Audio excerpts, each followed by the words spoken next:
they file at the county. So don't wait until it's too late. Find out if you are already a victim today. Please go to HomeTitleLock.com and use promo code BILL to get a free title history report, plus a free trial of their $1 million triple lock protection. On this Thursday, a glance at the descending television news ratings tells the story. Americans are exhausted by the constant battle between a desperate media and an angry president. Everything is now directed into the pain zone. That is, how can I use this against Trump, or on the other hand, against the corrupt press, which generally loathes him? Tedious. Did Trump send Epstein a birthday card 3 years before the criminal's profile was widely exposed? Who cares?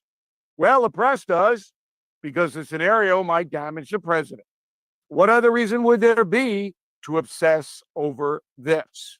Donald Trump understands the con. Ignore anything positive he does. Concentrate on trumping up negative things. They don't even have to be true. But you can't use the George Stephanopoulos wording, calling the president a rapist. That cost Disney about $20 million all in. Stephen Colbert said the president should F himself on Monday night. Nice. Not unusual, as Tom Jones once sang. But it was predictable. Andrew Jackson would have shot Colbert a long time ago. Most Americans are fed up with the game, I believe. Tuning out, tired of contrived nonsense. So consumer dissent is growing. Even so, things are not likely to change. Too bad for the nation. Back in a moment. Feeling tired, foggy, or low on energy? Your cells might need a boost. That's why many turn to NAD+, a powerful product that supports energy and mental clarity.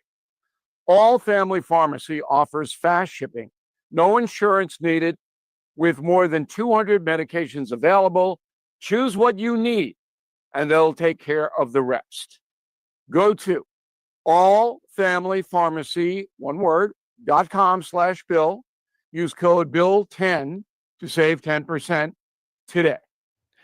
That is the Morning O'Reilly Update. More analysis later on. From the Michael's Flooring Outlet Weather Center. I'm meteorologist Leah Hill with your first alert forecast. Afternoon temperatures nearing 98 degrees under mostly sunny skies. And it's just going to feel hotter. Once you factor in that humidity, which is high today, it'll feel more like 105 degrees to 110 degrees. That is the heat index. Keep in mind, it's calculated in the shade, which means in direct sunlight, it's going to feel even hotter. Please limit time outdoors. That's your first alert forecast. I'm meteorologist Leah Hill.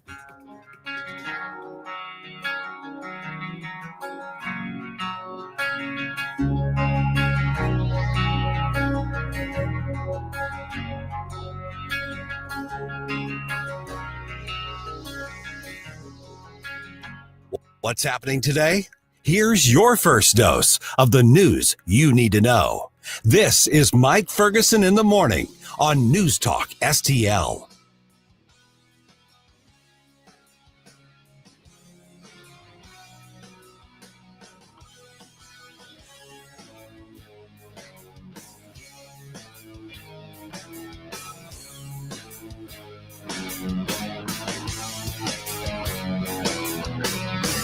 She will collect you with the carnal stare while you're suspended there. She evaluates your heart's condition. She's in no hurry, but she makes good time. She'll sabotage your mind, transforms your taste and clouds your decision.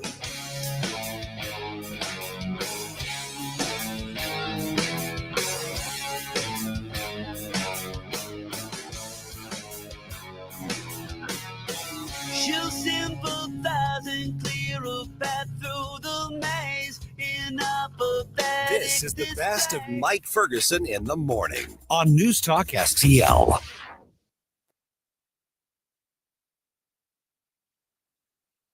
All right, the Republican Party's new talking points are in place. I'm already seeing the pattern.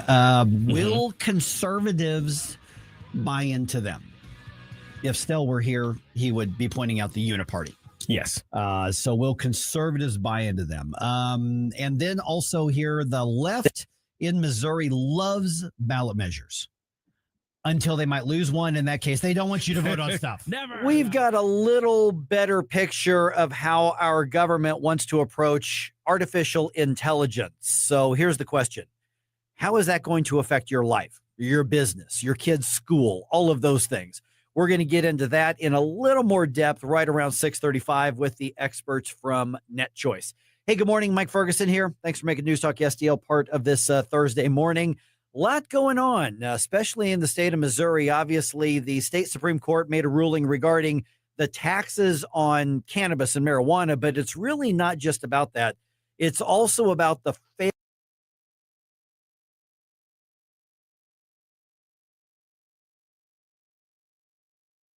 We're going to get into that in a little more depth right around 6:35 with the experts from NetChoice. Hey, good morning. Mike Ferguson here. Thanks for making News Talk STL part of this Thursday morning. A lot going on, especially in the state of Missouri. Obviously, the state Supreme Court made a ruling regarding the taxes on, say. The Missouri Supreme Court issues a ruling yesterday that you would think is a technical wonky thing, but I think it actually points to a bigger issue here. We're now joined by former Missouri Speaker of the House, Tim Jones, who happens to have graduated to bigger and greater things like hosting News Talk STL's afternoon show with Chris Harps here. Tim, okay, so let's talk about the mechanics of this first, and then I want to get into why this is a reflection of some of the bigger picture that's going on. So what was happening is after we amended the Missouri Constitution to allow recreational cannabis, the local governments were allowed to put a 3% tax, and they all basically piled on to start doing it. And in some cases, the taxes were, 6% and stacked. And the Supreme Court said, you can't do that. There was a lot of ambiguity in the constitutional amendment, but what's the Supreme Court basically saying with this ruling in Missouri? Well, Mike, you're right. It does point to the bigger picture, and that's that we should not be attempting to legislate through the mob democracy constitutional provision of initiative petitions, right? Because when you have wherever you are on this issue, whether you agree that we should allow the stacking of taxes on marijuana products or not, and the Supreme Court has now stated that it's unconstitutional to stack taxes, and I'm fine with that. The less taxes we have, the better.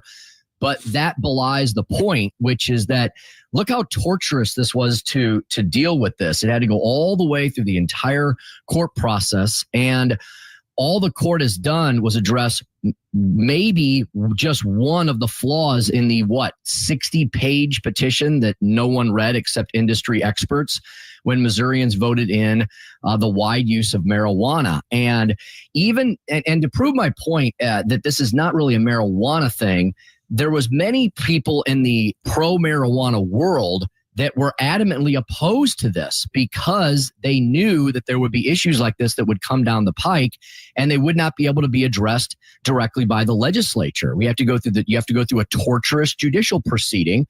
And so although some may be hailing this as a lesser taxes is better for all of us ruling, you're missing the point, because once again, we're seeing that the legislature is being circumvented largely by well-moneyed, out-of-state, generally left-leaning interests. Morning, Tim. Gabe here. So we were kind of discussing also just the shortcomings of having this sort of, and I like to call it sort of a safety valve on the representational government, so the people can ask for things. They can kind of go, over the heads of the legislature that they voted in. And I think that's okay in general. But like you said, with the big money and special interest, people can be duped. Do the IP reforms that are currently on the table that hopefully will get through at some point, do they actually... Don't count on it. Yeah, don't count on it, right? How well do they tamp down on those possibilities? Aren't we still going to be subject to the big money coming in? Perhaps, but they're going to have to work a lot harder. Look, first of all, not everybody does think that mob democracy is a good idea. More than half of the states in our union do not have this process. So for all the left, at all.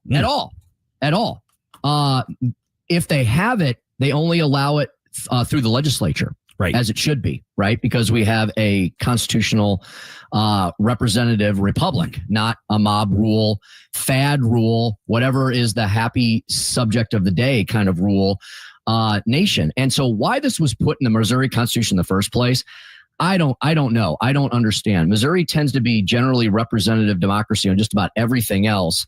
And why this was inserted at whatever point it was is beyond me, and no one's ever been able to explain the reason to me.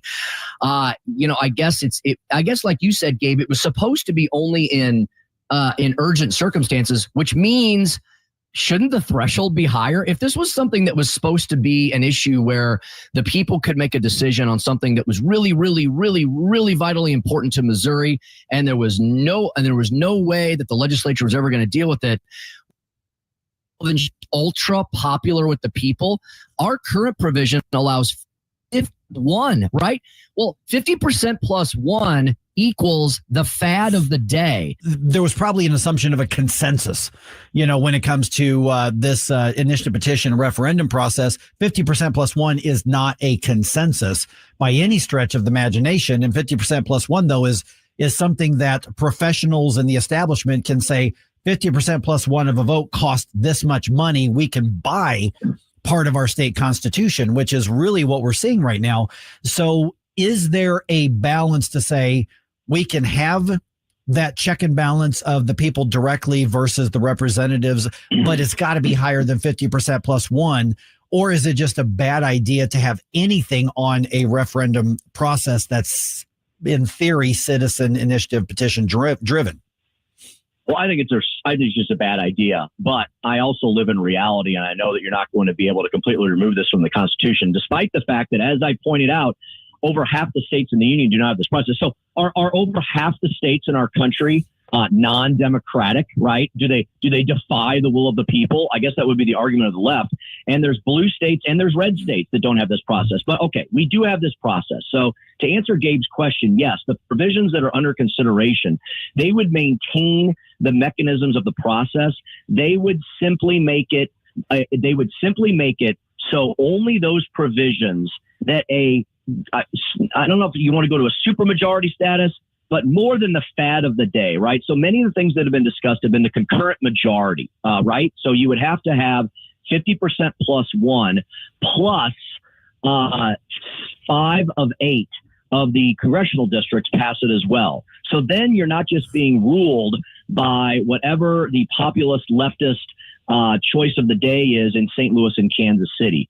And so you can maintain the process, but you can make it a touch harder to amend our Constitution. Shouldn't that how it be? Look, if you want to amend the statutes, did you know we have a statutory referendum provision as well? And that is not going to be altered.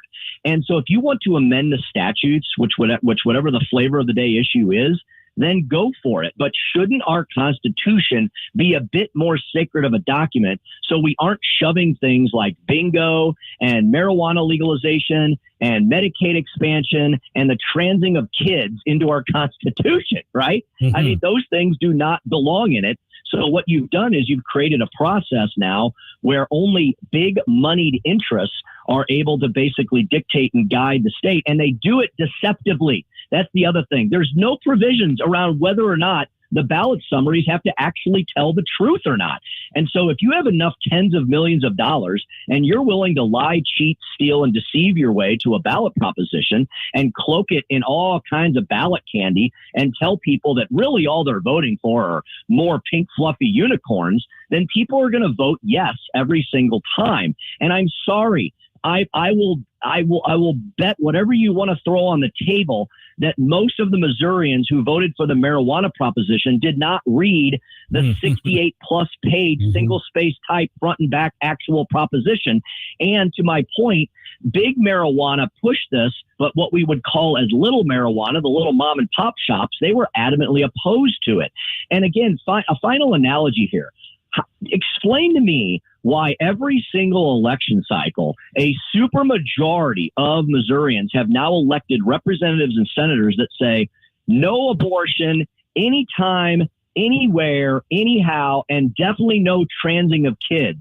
But yet a majority of Missourians voted to do just that and place it into our Constitution. So do people not know who they're voting for, or do people not know what they're voting for? One of those things has to be true, I would argue. Absolutely, and I think it's kind of both. Yeah, essentially. Now, where are we on the kind of the balancing act with the initiative petition reform and the Amendment 3 fix? Yeah, because that's in the courts right now, and my understanding, Tim, and I'm gonna tap into your lawyer side of this here, is that who gets to make the rulings is what's in question at the moment, while we frankly try to drag our feet before we get an Amendment 3 fix on the ballot. Yeah, I don't know what the Supreme Court is up to these days. I don't know why they just don't make the rulings. So there's two things to make this even more complicated. There's two things going on right now. There is a series of litigation pending on the Amendment 3 that the voters voted on in 2024, last year, right? That barely passed 1.5 or 6% at the ballot box. And now when you ask people, did you know that the transing of kids was in that Amendment 3? They go, no, it wasn't. And then you can point them to the provision that says that it now becomes permissible. So that is ongoing. All that litigation, as we predicted, is ongoing under the Amendment 3 that was passed last year. There's now, fellas, a new Amendment 3. Why they call that someone has a sixth sense of humor somewhere in our government. So HJR 73, which was, of course, moved through the process most excellently by Senator Adam Schnelting right here in our region. He handled it on the Senate side. And that the House was going to pass anything on this issue, right, to try to fix the bad Amendment 3. We knew the heavy lift would be in the Senate. Senator Adam Schnelting, a first-term senator, was able to convince the Senate to finally do something it hadn't done in 5 years, and that was move the previous question on things important to Republicans that they all ran for and that they all promised they would do. And so HJR 73 moved through the process. It was approved by both chambers back in May. Now it will be on the ballot if it survives all these legal challenges next year in 2026. That, of course, is already under legal fire. The ACLU has already filed suit. No surprise there. So you have two separate tracks of litigation going on, one on the old Amendment 3 and one on the newly proposed Amendment 3. All right, 314-912-1019. That's one of the ways to get involved in the conversation. And how about this a little bit later on today? This is interesting. One of the rideshare companies wants to allow drivers to say, no, I am not going to do business with a guy, with a dude. If he's a dude, I don't want it. Is that okay? I mean, try doing that with any other demographic out there. Once you get the details, curious what you have to say about that. We're going to talk about that a little bit later on today, right here on 101.9 and 94.1 News Talk STL.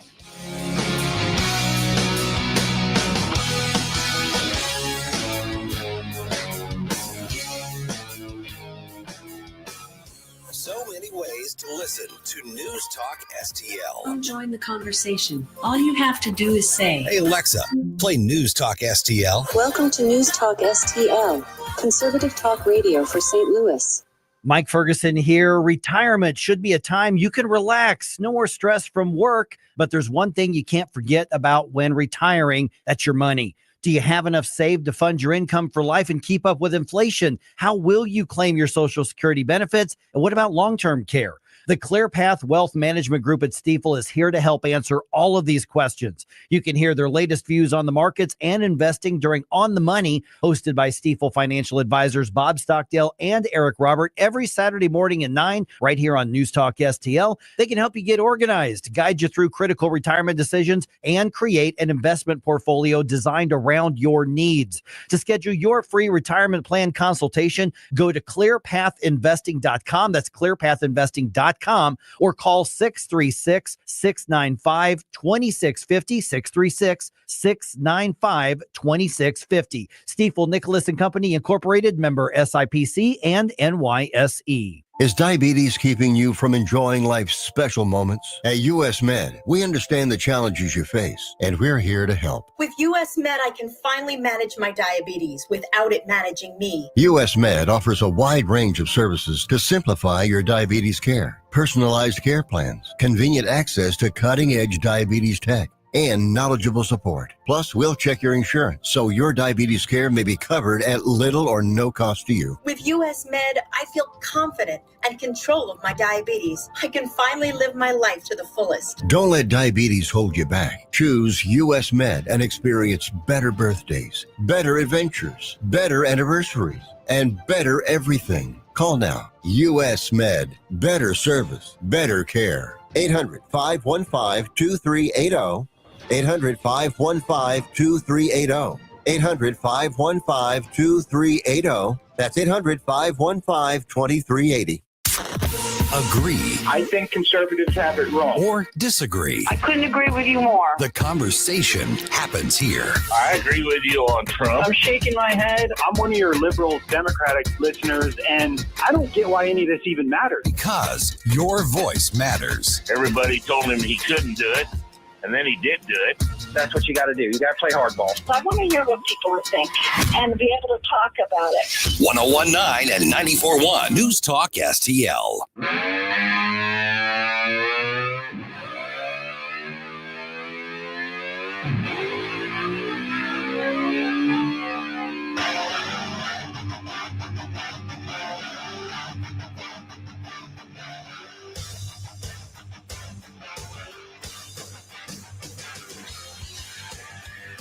Get up, St. Louis. It's Mike Ferguson in the morning.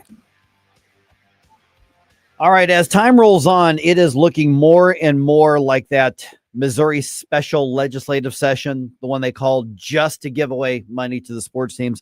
Yeah, it looks like that may have been a big mistake and a big unnecessary giveaway of our money. Of course. Okay, let's see our shocked faces. There it is. All right. Okay, so a little bit here in the 7 o'clock, right around, I think around 7:30. Let me just kind of put this up there for everybody because I suspect a lot of people will want to give their thoughts on that way on this. There is so much freaking stuff in the news regarding anything related to Donald Trump. Mm-hmm. I'm not trying to quote Nikki Haley, but chaos follows him around. That's not all his fault. Okay, to be fair, that is not all of it. Some of it he brings on. A lot of it is just, people who hate Donald Trump. Okay. Yeah. But I'm going through all the stories. I said, I could do a 3.5-hour show just based on all of the intense stuff around Donald Trump. We're not doing that. But I think at 7:35, I'm going to try to go through all of it, bring everybody up to date. And then, of course, we'll go around the room. But let me know which of the headlines either has you the most fired up or the most pissed off, and what do you think about it? Send us a note. We'll build all of that in to the conversation. But let's tell you right now, we're going to do that like a little bit late. We got to run up to that. We got to get some coffee. We've got to kind of, we kind of have to brace ourselves for that. You got everything from the Epstein files. You got the birthright citizenship situation. You got AI. I mean, you've got all kinds of stuff that's happening. It's just almost overwhelming. Yeah, it's not even 6 a.m. yet. We have to give them a chance to wake up. Precisely. Okay, so let's talk about what happened here with the Chiefs and the Royals. And I saw this article on Missouri Net. And the Chiefs and the Royals, of course, now where the Chiefs are in preseason training in St. Joseph. And so the president of the team, Mark Donovan's up there, and they're asking, hey, what's the update on where are you going to go? What are you going to do? And they still will not commit to staying in Missouri, despite the hundreds of millions of dollars of our money that our state government is offering them. Yeah, that's... we are not the backup pick-me girl. Right. We are not the runners-up. We are the ones that are actively, and I mean, we didn't really get a say, per se, but our government is actively trying to... make the stay here as comfortable as possible for you. Right. And you can't just say, oh, thank you so much. You guys clearly care about our team, so we'll stay here. Right. And the state of Kansas is offering, frankly, a little more but then it's more complicated to build a new stadium. And they basically are saying, well, we got these two offers. We're going to take our time and make a business decision on this. And here's the thing. Both states have said, we want an answer. Kansas at one point had said, here's the deadline. We'll make the offer.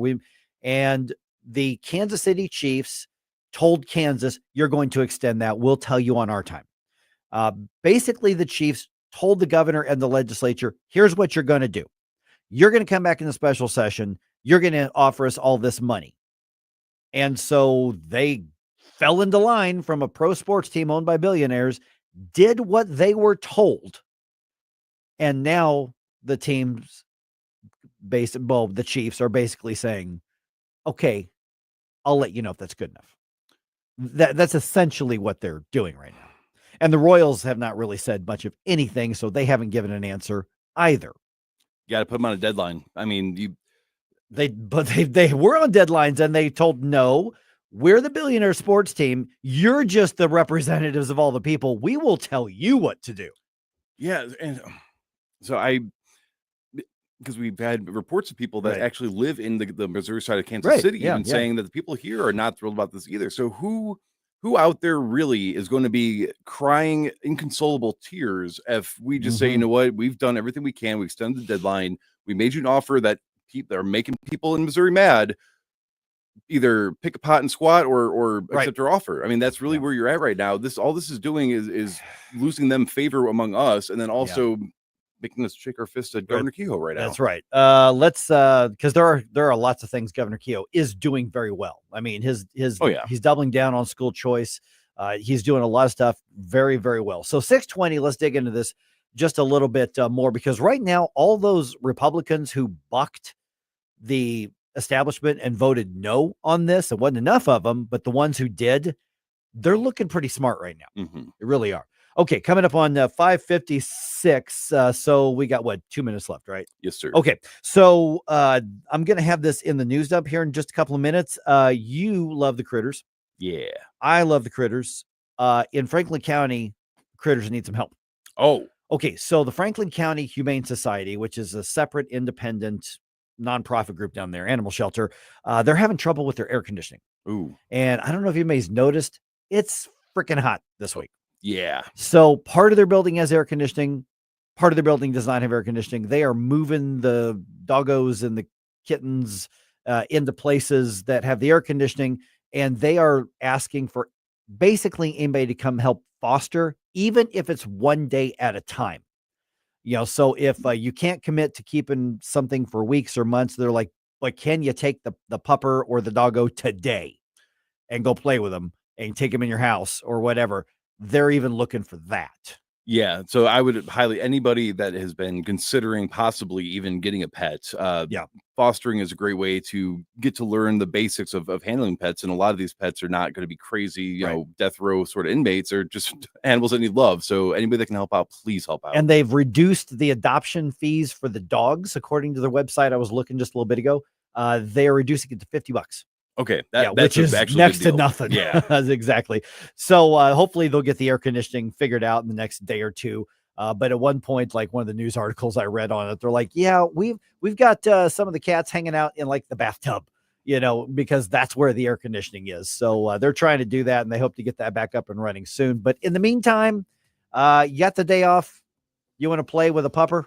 Hey, go check them out and go get them, even just for the day. That sounds like the perfect day off. Oh, yeah.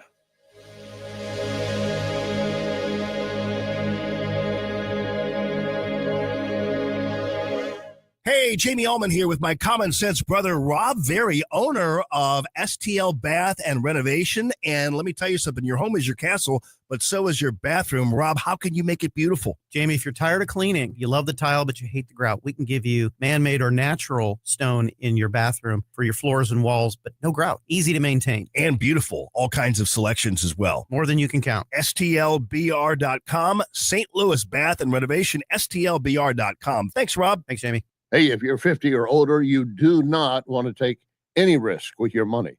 In fact, you want Leslie Consulting. My friend Bob Leslie can show you a gain and retain plan. It means that you never lose. Plus, you get up to a 20% bonus on day one. Leslie Consulting, a leader in brokerage and risk management. 314-721-0066. LeslieConsulting.com.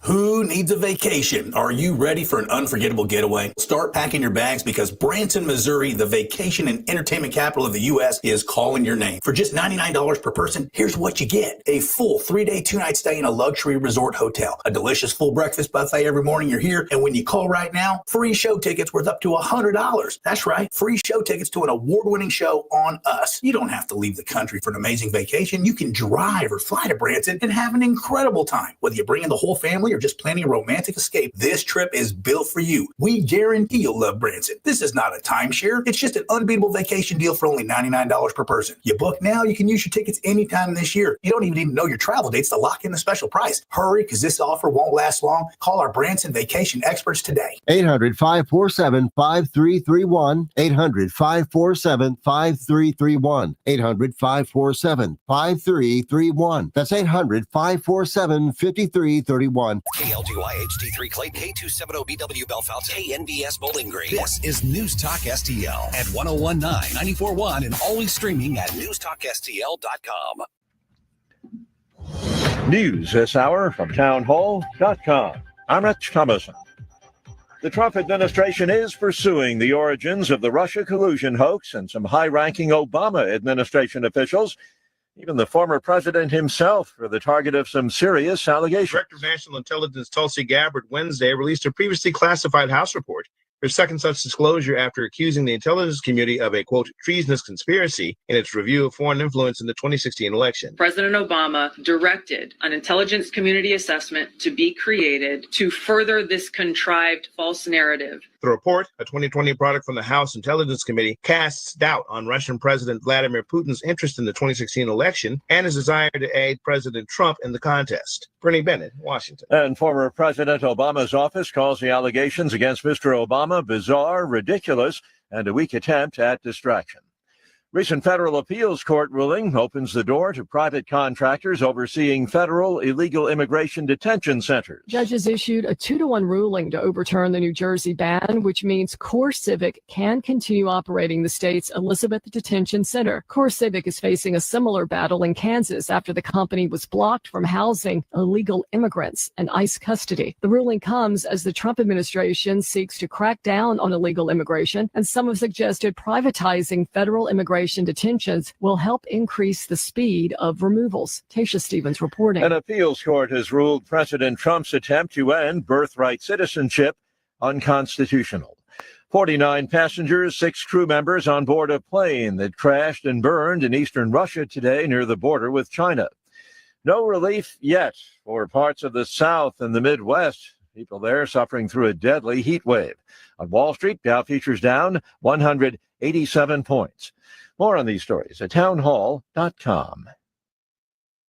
This is Dennis Prager for AmFed Coin and Bullion. There's something about the feel of a gold coin in your hand and the way the light reflects off its intricate details that has always captivated me. Nick Grovich, AmFed's owner, turned that same passion into his livelihood. Nick began collecting coins as a teen, and that interest grew into a nationally respected business offering only the finest quality coins at the most competitive prices. But the truth is that although Nick is a rare coin dealer, he doesn't believe in rare coins. Rare coins do not make sound investments, but they do make dealers a lot of money. See, that's part of what I respect about him. AmFed specializes in buying non-performing numismatic coins and turning them into gold or silver investments that provide liquidity and perform competitively against the market. Whether you're buying or selling, call 800-221-7694. That's 800-221-7694. American Federal. From the Michaels Flooring Outlet Weather Center. I'm meteorologist Leah Hill with your first alert forecast. Afternoon temperatures nearing 98 degrees under mostly sunny skies, and it's just going to feel hotter. Once you factor in that humidity, which is high today, it'll feel more like 105 degrees to 110 degrees. That is the heat index. Keep in mind, it's calculated in the shade, which means in direct sunlight, it's going to feel even hotter. Please limit time outdoors. That's your first alert forecast. I'm meteorologist Leah Hill. This hour of News Talk STL brought to you by Chris Cooper and Serenity Wealth Management. Discover little-known strategies that could be the difference between choosing the care you deserve or having someone else decide it for you. Get a free copy of Chris's book at serenityltc.com. Tony Colombo here for All Solutions Pest Control, the team Christine and I trust to protect our home. We've used multiple services at multiple homes over the years, and I can tell you from all that experience, All Solutions is second to none. If you have a pest problem of any kind, or more importantly, just want to prevent a problem, All Solutions is the team to call. Learn more and take advantage of their incredible $67 introductory offer right now at allsolutionspestcontrol.com. If a pest-free home is your goal, call All Solutions Pest Control. Tired of the same old pizza chains? Boring. Want a delicious alternative? Look no further. Woodson Stonefire has you covered, offering a delicious, mouth-watering alternative with a wide menu that surely offers something for everyone's taste. Our pizza will have you saying wow. Family-owned and operated in addition to being locally owned. Pizza is truly our passion. Woodson Stonefire, 3120 West Clay in St. Charles. Call 636-493-0532 to place your order now. If you have a phone, you have a radio. Yes, I listen on my phone. Download the all-new News Talk STL app. Love the all-new NewsTalk STL app. It is awesome. And listen anytime. Love the News Talk STL app. Anywhere. Mike Ferguson. When they say it like that, you know they mean business. Gabe Phifer. He has great hair. Get up, St. Louis. You're not talking to Bambi's baby brother here. Mike Ferguson in the morning on News Talk STL. Get up, this is your cousin. All right, will they stay or will they go now? Pro sports teams are doing the corporate welfare dance, and they are doing it with your money. And by the way, when I say the corporate welfare dance, I'm not referring to jazz or ballet. When I say they're doing the corporate welfare dance with your money, I'm thinking of like that club with the pole. That's what I'm thinking of. Okay. Because I think that's the level of morality that we are at this point. Anybody got one of those dollar bill guns? That's right. Exactly. Make it rain. You know what? That's right. Because taxpayers making it rain. We're the taxpayers. We are represented by the government, who's the dummy sitting in the front row saying, "I think she likes me." Yep, that's it. That's what we are right now. All right. Also, a judge says no to releasing some Epstein case information. A Republican leader says they're trying to release more information, but the administration is not releasing more information. So, okay, so what are we supposed to believe? We have to tackle that at some point here. Yes. But not gonna dwell on it. I'm not sure there's a whole lot that's new to say, but there are some new elements to the development of the story. They're going through a lot of effort to get files regarding a hoax. Oh, I know, precisely. I mean, geez. Also, some shelter critters need your help right now because it's hot. Yes. Yeah. All right. 6:06. Let's go ahead and dump some news on here. The Morning News Dump, brought to you by Common Sense Rentals. The Morning News Dump. Are you joking? Is this a joke? Listen, folks. The Morning News Dump. And by the way, just fair warning, guys. I'm in a weird mood. Oh, okay. I'm just saying. It's not good. It's not bad. It's just a weird. It's a Thursday weird. It's like the weekend it was within reach, but it's not here yet. A little too far. I know. Okay. So I'm just I don't know what's going to come out right now in the next 3 hours. Okay. We're here for you, Mike. All right. Thank you. All right. Get the dump button ready. Okay. Despite hundreds of millions of dollars being offered by the state government, the Kansas City Chiefs still will not commit to staying in Missouri. So 620, I'm going to go into more depth on this. Team president Mark Donovan says they are still weighing the offers from Missouri and from Kansas, both of which are offering hundreds of millions of dollars. Frankly, this is going to go well over $1 billion for each team in public funds for stadium projects. Missouri's would upgrade Arrowhead Stadium, and Kansas's would fund most of the construction of a new stadium. And the Royals are basically keeping their mouth shut. So essentially, the pro sports teams have said, you will give us the money. We'll decide which pile of money to take, and you will like it, and we'll tell you what the decision is when we feel like it. Right. Yeah. So that's what we're going to be talking about here around 620, because I had some big problems with that special session. I don't want to sit here and say I told you so, But I told you so. Okay. All right. Republicans in Congress, of course, as you know, successfully passing that $9 billion rescission package, cutting funding for things like public broadcasting and a lot of the foreign aid. House Speaker Mike Johnson was on Fox Business's Kudlow last night saying, you know what? There are more cuts coming down the line. We're planning Reconciliation 2.0 for the fall, and hopefully my plan is to have one again in the spring because you can attach one to each fiscal year. Okay, that's great. Okay. Let's do better than $9 billion. Yeah, you need to. Yeah. Not 900 would barely scratch the surface. Yeah. I mean, well, it would get us halfway there. Here's what I don't want. Here's what I don't want is, hey, another $9 billion. And all the Republicans like, look, we're following through, even though they've added $3 trillion to the debt. Right. And say, give us applause for this performance art. Let's look at what Elon Musk did with Doge and say, let's take a huge bite. Yes. And really follow through. That $9 billion, as good as it is, that's an appetizer. Yeah, seriously. Remember, that was an hors d'oeuvre. The total budget shortfall is $1.8 trillion. So in order to have a significant impact and to say, okay, we did our due diligence, I want half of that. Give me half of it. That's right. I want $1 trillion. You're only $9 billion towards that right now. Right.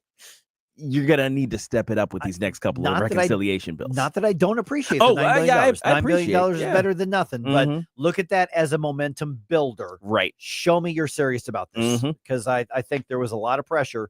The Republicans are like, hey, I think voters meant it in November. We better deliver something. So voters, we need to say, hey, thumbs up on that. Not enough. Keep going. All right. St. Louis City Sheriff Alfred Loaded Dice Montgomery makes another controversial decision. He has hired Sonia Jenkins Gray to be the department's new head of human resources. Now, normally that is not something that makes the news. He hired a new HR person because that's a legitimate position. Sure. Right? But Jenkins Gray used to be the director of personnel for the city and was fired by then Mayor Tashara Jones after kind of a controversy. Jenkins Gray has an active lawsuit against the city over that. And she's also a member of the newly appointed state oversight board for the St. Louis Metropolitan Police Department. Now, that's a separate department from the sheriff's office, but she's on the police oversight board. She's suing the city. She's actually married to a Marxist activist. Oh, wow. And now she's the head of HR for the sheriff's department, while the sheriff is in the process of being removed by the attorney general. Oh, what a mess. It's good. How can somebody be such a mess so early on in the job? I mean, there are writers of soap operas that are looking at this situation going, man, that is crazy. Nobody's going to believe that. That's too much stuff. No, man. You can't, you got to spread it out a little bit at least. Come on, guys.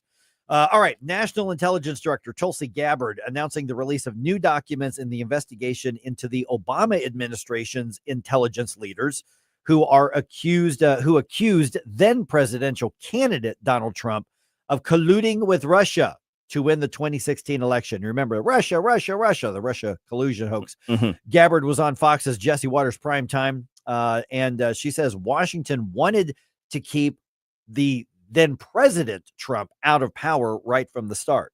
To undermine the legitimacy of President Trump, to subvert the will of the American people who had just voted to elect Donald Trump in 2016, and to, in essence, launch this years-long coup against President Trump that lasted throughout the 4 years of his administration. Okay, so Gabbard has sent a criminal referral to the Justice Department, asking them to begin a prosecution process. Whether that happens remains to be seen. I will pretty much, if I were a gambler, I would bet on there will not be charges against Barack Obama himself, but there may be some sacrificial lambs, a couple rungs below him that may get caught up in that. Yeah, they're going first. Yep. All right. A federal judge refuses to allow the release of transcripts from a grand jury proceeding regarding the Jeffrey Epstein case. The Trump administration, through the Justice Department, filed a motion requesting that release. The DOJ still has many other files related to the Epstein case that have not been released at this point. It's not a big surprise to me that the judge did not allow that. Some of that may be politics, but grand jury hearings generally by law are secret. Yeah. And of course, you're asking a lot for them to unseal by law secret things, because that's a heavier lift than I think what we're actually asking for. Yeah, so it's I I guess I appreciate the effort, but I think they probably knew that wasn't going to happen. Yeah. So we'll get into that just a little bit later here as well. All right. We're going to talk about this at 6:35 in a little more depth here. President Donald Trump unveiling his artificial intelligence action plan at the Winning the AI Race Summit event in Washington, D.C. He says artificial intelligence must not provide biased political opinions. The American people do not want woke Marxist lunacy in the AI models, and neither do other countries. They don't want it. They don't want anything to do with it. I don't know why he thinks anything like that would social media, right? You mean that like happens a lot. how it's been going? Yeah. Yeah. That would never happen except for all the other times it's happened in other technology. Okay, the action plan contains measures that the president says protects freedom of speech and freedom of expression to align with American values. The Department of Commerce is directed to research any possible Chinese influence in certain AI models. This is a really big deal. It's technical and wonky, but it really matters. We're going to break it down and explain what it means to you at 6:35 here. All right, let's see what's going on here as my pages stick together. Okay, here we go. All right, we just mentioned this, Gabe. The Franklin County Humane Society needs help because the air conditioning is not working in a big part of their building right now while we have a big heat wave going on. That's kind of a problem. Yeah, so they brought in fans. They're moving the critters into as many parts of the building where the AC is still working as they can, but they're asking for foster homes to help out. They say even fostering just for a day or two at a time would be a big help right now, at least while they're trying to get the AC up and running. So if you want to get more information about that, go to FCHSMO. So Franklin County Humane Society, FCHSMO.org. All right, Cardinals dropped the series to the Rockies, losing 2 of the 3 games. That includes Wednesday's 6-0 loss. Birds are back at home tonight to play the Padres. Sonny Gray gets the start. He is going to try for his 10th win of the season. This is a 6:45 first pitch. Making cold mind to fight your war. Stop it right now. I have had enough of this. Turn my eyes to you. Mike Ferguson in the morning. I've driven all over Washington, D.C. I cannot find the money tree. On NewsTalkSTL. Can't you hear the Jamie Allman here, tossing and turning over retirement worries. You're not alone. 3 out of 4 Americans share your concern about having enough saved. But here's the thing. A comfortable retirement isn't out of reach, even if you're planning for 30 or 40 years ahead. Every day, Jeff Portman from the Gemini Wealth Group helps people avoid the critical mistakes that can derail their retirement. Build your path to financial confidence. Visit GeminiWealthGroup.com or call Jeff directly at 314-888-0123. Securities and advisory services offered through LPL Financial, a registered investment advisor. Member FINRA SIPC. Hi, Mark Harder here. We all know that the hardest part of staying healthy is dragging yourself to the gym. I felt the same way, but I knew I needed to find a routine I could actually stick to. I recently discovered Alloy Personal Training, and I have been blown away by their approach. At Alloy, each session is different. They never have more than 6 people in a class, which allows me to get the attention I need. Right now, Alloy is giving away free 14-day trials with 2 locations in Baldwin and 1 in Wildwood. Visit alloypersonaltraining.com. Hope to see you in my next session. This is the story of the one. He's responsible for keeping a leading healthcare facility clean and safe. And he trusts Grainger's high-quality HVAC cleaning and safety products, combined with their world-class supply chain, to consistently deliver, ensuring he's covered inside and out, so he can focus on keeping his facility clean to help protect the health of everyone inside. Call 1-800-GRAINGER, click Grainger.com, or just stop by. Grainger, for the ones who get it done. During tax season, your personal info travels to a lot of places you can't control. Between payroll, your home office, your tax preparer, and the IRS, if your W-2 gets exposed, that's just the ticket for identity thieves. That's why LifeLock monitors hundreds of millions of data points every second. If your identity's stolen, they'll fix it guaranteed or your money back. Don't let identity thieves take you for a ride. Save up to 40% your first year with promo code CLAY. Visit LifeLock.com. Terms apply. This hour of Mike Ferguson in the Morning is brought to you by Stifel. Request a portfolio review from your Stifel financial advisor at Stifel.com. That's STIFEL.com.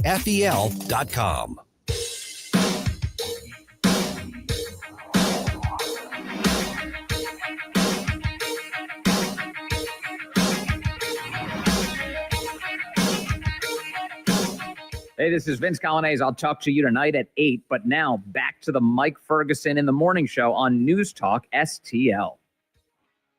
All right. Will the corporate welfare work? I mean, that's essentially what the state government is waiting with bated breath to find out on the Missouri side. Mm-hmm. The sports ball teams will let us know when they feel like it. Oh, gosh. I think that's what makes me that's part of what makes me so angry about this. One, it's the bad policy decision. Yes. And it's not good economics. The Republican majority made a really bad mistake at that special session. I mean, I appreciate the Republicans who voted against it. But the fact of the matter is they got basically bullied by the Kansas City Chiefs and to some degree the Royals, but honestly, not as many people care about the Kansas City Royals as they do the Kansas City Chiefs. I mean, let's be honest about this. Yeah, they're making us look like a bunch of nerds right now. Yeah, without a doubt. Simply nerds. So here are the basic details. It's 6:19 right now.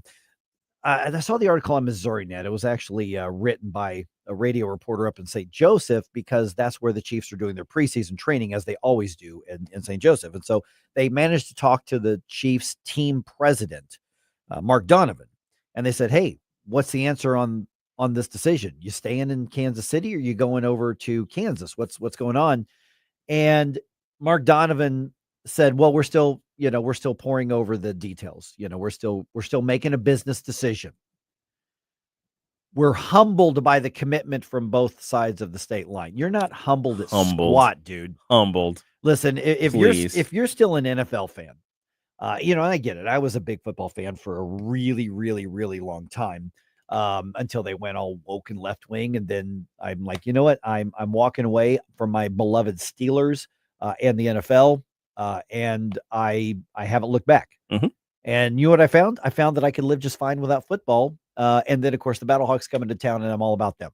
Absolutely. But here's the thing is let's recap. The Kansas City Chiefs basically told the governor, you will order the legislature back into session. You will give us a public financing plan. And it will be at least this much. And do it by this time. And you will do it by this time. They did essentially the same thing to Kansas, although Kansas said, okay, we're gonna approve those bonds to put that money up that you want. But here's the deadline that we need an answer. And so they did it. And by the way, Kansas is basically offering to build them a new stadium, them and the Royals. Yeah, it's a really sweetheart deal that they're they're offering more of a giveaway than what Missouri is, and Missouri is offering way too much. And the Chiefs went and told the Kansas legislature, "You're going to change your deadline because we told you to." Yeah, and they did it. We need more time to think about it. Yeah, it's like, we'll do this on our time, not yours.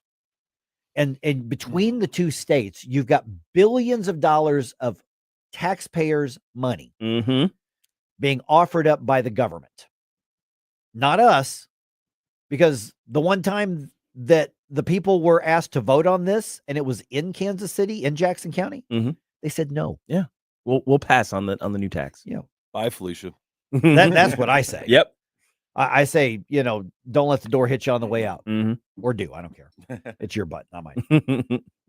And here's the thing is there's the bad policy decision. I keep going back to when Patrick Toohey from the Show Me Institute was on the show with us. And he made such a great point. And I wish I'd come up with the line, but he did. I can't take credit for it. He goes, you may love your team, but they don't love you back. Yeah, that's right. And that is so true. This is a business. And if you're a business and you can go tell somebody else to just give you money to pad your bottom line, why wouldn't you do it? Right. Of course. So is it fully their fault, or is it the fault of the politicians who are saying, well, they told us to? They're threatening to leave if we don't give them all that money. It's crazy. Yeah.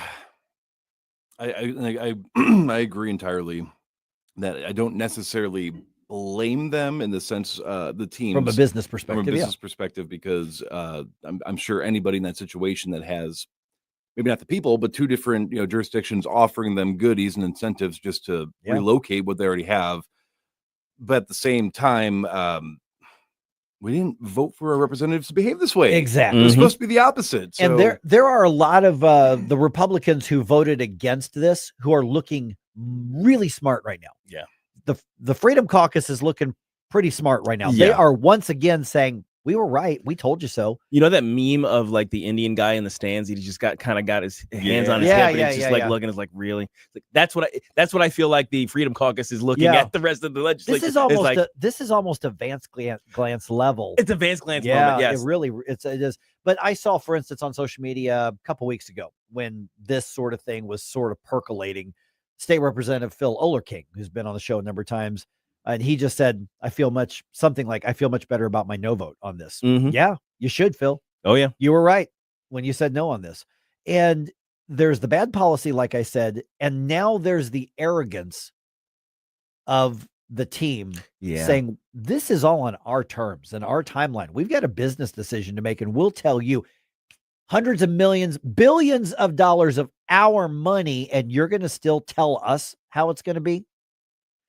Listen, at this point, I couldn't care less if the Chiefs decide to move to Salt Lake City or the Royals decide to go to Nashville. I don't care. Yeah. You know, the Heartland Institute and many others show that economically it actually evens out and people just spend their entertainment dollars in other ways. But there's a civic pride in Kansas City. So basically, we're all being instructed to subsidize Kansas City's ego. Yeah, let the Royals go and convert that stadium into a banana ball stadium. I mean, if you look at their performance, you look at their popularity. I mean, I don't think anybody would complain about that. But yeah, at the end of the day, I mean, if I was not a fan of those teams before all of this, I am especially not a fan of them now. And by the way, I don't care what anybody says. Kauffman Stadium is a nice stadium. Yeah, it's old, but it's a nice stadium. They've done a really nice job with it. Is it as nice as Busch Stadium? No. But it is a really nice stadium. They don't need a new stadium. And if they want one, just pay for it yourself. Because, and that's the other thing too, that this is not a case of there are necessary safety repairs that need to be done for the well-being of the city in general. Right. This is quite literally only focused on trying to appease and keep a already profitable sports team in the area. Right.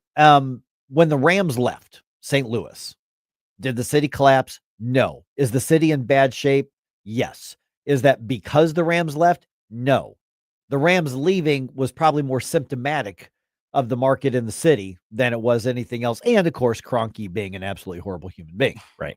You know, because he was enticed away by a bunch of corporate welfare in California. And now, frankly, he's paying the price because not many people are showing up to his games. Now, terrible. The other side. Yeah, we feel so bad. I can see how bad you feel for that. Yeah. So hurts my heart.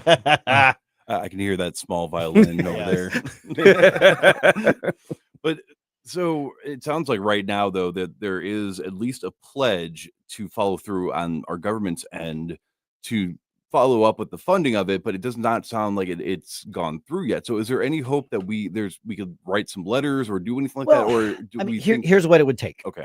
It would basically have to model like the rescission process of the federal government. So the lawmakers would have to be called back into another special session and pass something to claw it back and then defend it in court.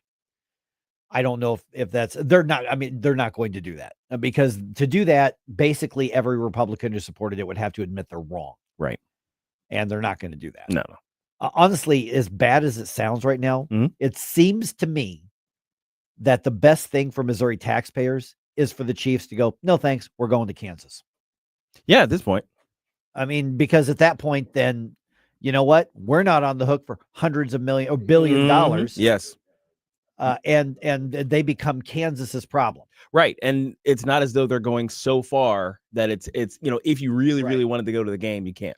Yeah. And the people who live in Columbia who are big Chiefs fans are still going to buy Chiefs stuff. Yeah. And we're still going to tax the stuff on that. Sure. So the only thing that you're going to be losing out on are the taxes from the stadium itself. Right. So at this point, that's I'm not even sure that's a bad deal because of the way our politicians have kowtowed to these demands of corporate welfare from these billionaires. Well, and based on the deals, they wouldn't actually be losing the tax money. The tax money is already being diverted to pay for the stadium itself. So it's like you're actually not losing anything if they leave. Yeah. Who we got? We have our friend Dave who wants Dave. to comment on something that you were talking about just a moment ago. All right, Dave, you're on News Talk STL. What do you think? Good morning. Let me ask you, why did your station that I love, why did you guys move out of downtown? Was it a business move? It was a business move. Absolutely. It was an absolute business move. Now, there were elements of our personal safety that were not lost on the bosses as well, but it was a 100% business move. 100%. Okay, Mike, to your comment about Kroenke, I don't know what kind of person he is, but I'll tell you what kind of businessman he appears to be. A genius. He moved the Rams back to Los Angeles because that stupid Francis Slay gave him an out when he said, no, we're not going to approve the stadium. Now, to call Kroenke a bad guy, again, I don't know if he's a bad person or not, but I say as far as a businessman, you look at the championships that he's brought to his teams. What has this crap ownership done in the last 30 years other than bring steroid manager to town, steroid players to town? And now they still trumpet themselves. We're just going to give bobbleheads away, Mike. I think that was kind of a reckless comment on your part, sir. I get what you're saying. Of course, I mean, right now there's nobody showing up to the Rams games. The market hasn't embraced them out there, but he took the freebies. I mean, it's like when I'm talking about the Chiefs. I mean, you know, if you can get somebody else to give you money or pay for your stuff, why not do it? Oh yeah, absolutely. Well, but I believe Kroenke paid for most of his stadium. Again, he might now. Here's where you're spot on, 1,000% spot on. I think as soon as these guys get elected in office, all Democrats are like this, and I think Republicans are. I think they get a lobotomy. I think required at the door. Yeah, I called that idiot Kehoe's office, and the lady I talked to, I don't know what she was doing, but obviously she wasn't paying attention to me. So I said to her, hey, ma'am, I know obviously you don't care about this call. I said, but you and that idiot Parsons are the same reason I didn't vote for Kehoe, because just go along to get along. Let's give money to the rich guys. I don't hate rich people. I strive to be one. Yeah. But when you've won 3 or 4 championships, you need help from the state, then just sell the team and then move on. Okay, so what if they move to Kansas? Who cares? I don't care. Yeah. No, hey, you know what? As far as I'm concerned, I'd love to see the Cardinals, the Blues, and any other major franchise that we may have or have currently move out of the city to show these city leaders for the last 50 years, you guys have stuck your heads up your heinies. You've catered to the criminals. You are reaping what you sow, people. Yeah, my guess is that at some point in the next 10 years, maybe sooner than that, I think we're going to be having the exact same argument over a new Busch Stadium in St. Louis. You know, again, not a fan of the DeWitts. I think they're everything that's wrong with baseball. However, I give them credit. They spent 92% of their own money to build a stadium. Yep. That is absolutely true. But if you're them and you're looking at Kansas City, you're like, why do we do that? Let's just tell the governor we want taxpayer money. Hey, let me throw this out, Mike, and I'll listen off the air. What if Mr. Kroenke bought the Cardinals? Would you be happy? Because you know he would upgrade it. You know he'd build his own stadium, and he'd probably put it in a safe area. Boy, I've never even thought about that. Wow. Let me drink some more coffee before I go over that. Those are the rumors I am hearing, fellas. Really? And the smart guy in the room, there's 3 smart guys, but the smartest smart guy in the room, put him on it. He'll find out. All right. Jump on it. All right. Thanks, guys. Appreciate you. Thank you, sir. All right. 314-912-1019. I hadn't heard this at all. I can tell you there would be an uprising. Oh my gosh. He tried to make a play for the Cardinals. Yeah. See, there's so many. I mean, look, they would be dusting off the pitchforks. Whatever, business acumen is there, whatever, self-guided aspects there are to Kroenke's way of doing business that might be positive. His reputation around St. Louis is mud. So there's no way. I couldn't imagine also that the major league owners would ever allow that because they actually have to approve those ownership thing. I couldn't imagine that. They'd read the room. Oh yeah, they really would. All right. AI, artificial intelligence. Whether you realize it or not, it's already affecting a lot of your life. We have to win this race to be the dominant force in AI, meaning America. Is the president's approach going to be the way to do that? We're going to talk about that right around 6:36 here on 101.9 94.1 News Talk STL.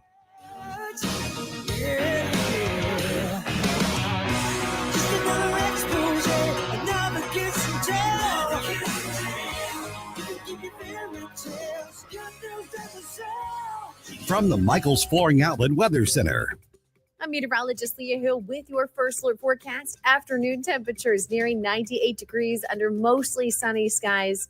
And it's just going to feel hotter. Once you factor in that humidity, which is high today, it'll feel more like 105 degrees to 110 degrees. That is the heat index. Keep in mind, it's calculated in the shade, which means in direct sunlight, it's going to feel even hotter. Please limit time outdoors. That's your first alert forecast. I'm meteorologist Leah Hill. Did Leah just say 110 degrees? Oh, my God. Something like that. That's crazy. Okay. Wow. All right. Let's get back to business here. Guess where I was right after the show yesterday? Went and visited my friends at Nutrition Stop. Nutrition Stop, the actual address is 4101 Mexico Road in St. Peters. But basically, it's just about a minute or two off of I-70 and Cave Springs Road. So I went in, got restocked on my lean ground bison, which is my favorite lunch and dinner to make, and grabbed a couple other things. One of the things that I get tempted to do is eat snacks that I should not be eating. And they've got so many healthy, delicious choices there to grab that. And it's working. I am telling you, it is not difficult to improve your nutrition, live a healthier lifestyle. You say you want to make America healthy again, start with your family, and Nutrition Stop is where you're going to do that. I am telling you, I mentioned this last week that I saw a picture of me from just about a year and a half ago or so, and I couldn't believe how, let's just say, fluffy I was. I am not fluffy now. I am in much better shape, and people I have not seen in just a matter of weeks or months see me. I've actually had this happen twice in the last month. They said, Mike, what have you been doing? That's the question I'm getting. I am leaner. I am stronger at 53 than I was even throughout most of my 40s. And so much of that is that I have changed my nutrition. Is it breaking my budget and bank? Absolutely not. I'm eating smarter, and that's more efficient, not just with my health and my nutrition, but with my money as well. This is an investment in yourself, and it is not changing my grocery budget, but I am eating a lot healthier. If you got any questions, just go visit Ryan and Jody and Micah and Laura, and they have the answers. They are passionate about helping you live a healthier life. NutritionStop.com is where you can get more information right away, but just put into your GPS, Nutrition Stop, and it'll take you to Mexico Road in St. Peters. This is where I go pretty much every week, and this is where I stock up on some of my supplements, on what I have for lunch and dinner every day. This is what I stock up on as far as my snacks go, and it's where I go to ask the questions when I need help. It's where I get my probiotics. It's where I get my vitamins, and this has been a crucial part in me not just losing weight, not just losing inches, not just gaining strength. This is where I go because my body feels better, and that's making my life better. So you don't have to wait for government to make any changes. You don't have to wait for Robert F. Kennedy or Donald Trump to implement the things you want implemented. You want food without the dyes and preservatives and chemicals. It's already available to you. It's already available to you at an affordable price, and that is at Nutrition Stop. Go visit them today. Ask the questions, look around. They've got a great big store, and just tell them that Mike was talking about him on the radio and say, all right, I want you to do for me what you've done for Mike Ferguson. Hats off to family fun on Sunday, July 27th, when the Birds host the Padres. That day, 20,000 fans, 16 and older, will get a City Connect throw pad courtesy of Quick Trip. And thanks to Haichu, 10,000 kids ages 15 and under will take home a Cardinals hat with custom charms. Upgrade your and your kiddos' game gear. Snag your tickets today at cardinals.com/promotion. This is Alec Burleson, St. Louis Cardinals, for the Lou. Summer in St. Louis means one thing: Cardinals baseball. It's more than a game. It's an STL tradition. The crack of the bat, the roar of the crowd, the boom of the fireworks. It's the soundtrack to summer for Cardinals Nation. So grab your cap and glove and take your spot in the stands, because in St. Louis, baseball is more than a melody. It's our favorite song. Life's legal challenges deserve experienced representation. For over 15 years, Cole Combs Attorney at Law has been serving St. Charles and surrounding counties with comprehensive legal expertise. From tax preparation and estate planning to family law and criminal defense, Cole delivers personalized solutions for your unique situation. You have traffic tickets, need a business formation, real estate matters, one call will handle it all. Cole O. Combs Attorney at Law. Call 636-949-0010, extension 3 today. or visit colecombs-law.com. Tim Jones and Chris Arps in the afternoon. French journalists are saying they are suffering from malnutrition while in Gaza. Steve Bucci will tell us if he's willing to swap places at 420. Tim Jones and Chris Arps. Weekdays at 4 on News Talk STL.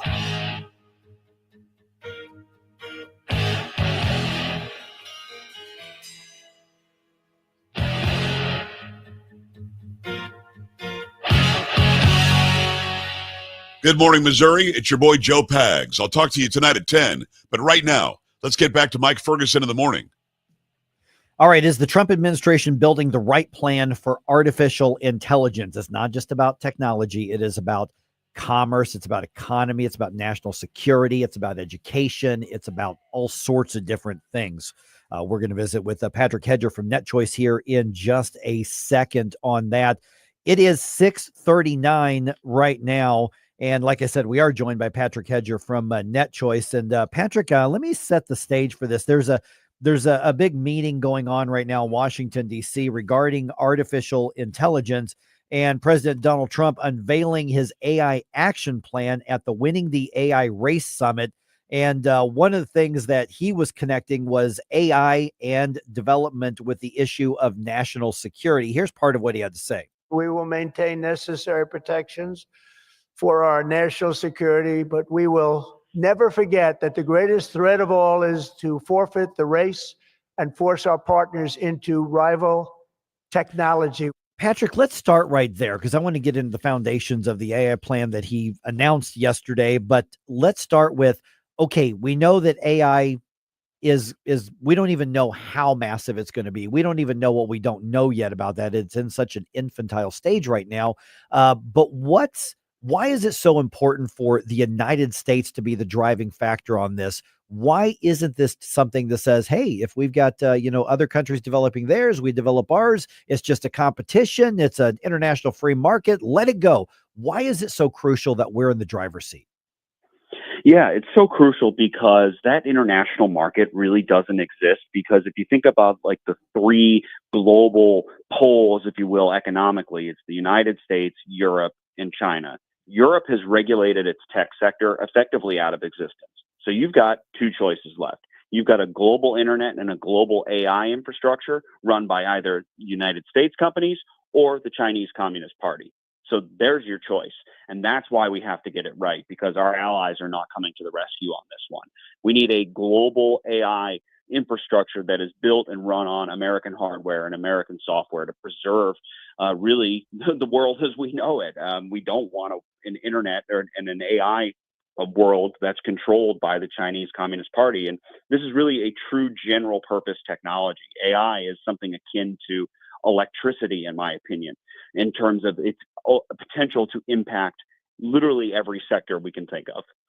Good morning, Patrick. Gabe Phifer here. So one of the things that was kind of bubbling up in the conversation was about the leftist, liberal, communist influence in these AI models. How much of that is built into the technology itself, the architecture, versus how much is just a matter of the whole garbage in, garbage out effect that the AI is just pulling from the global pool of information, and it tends to have a leftward bend?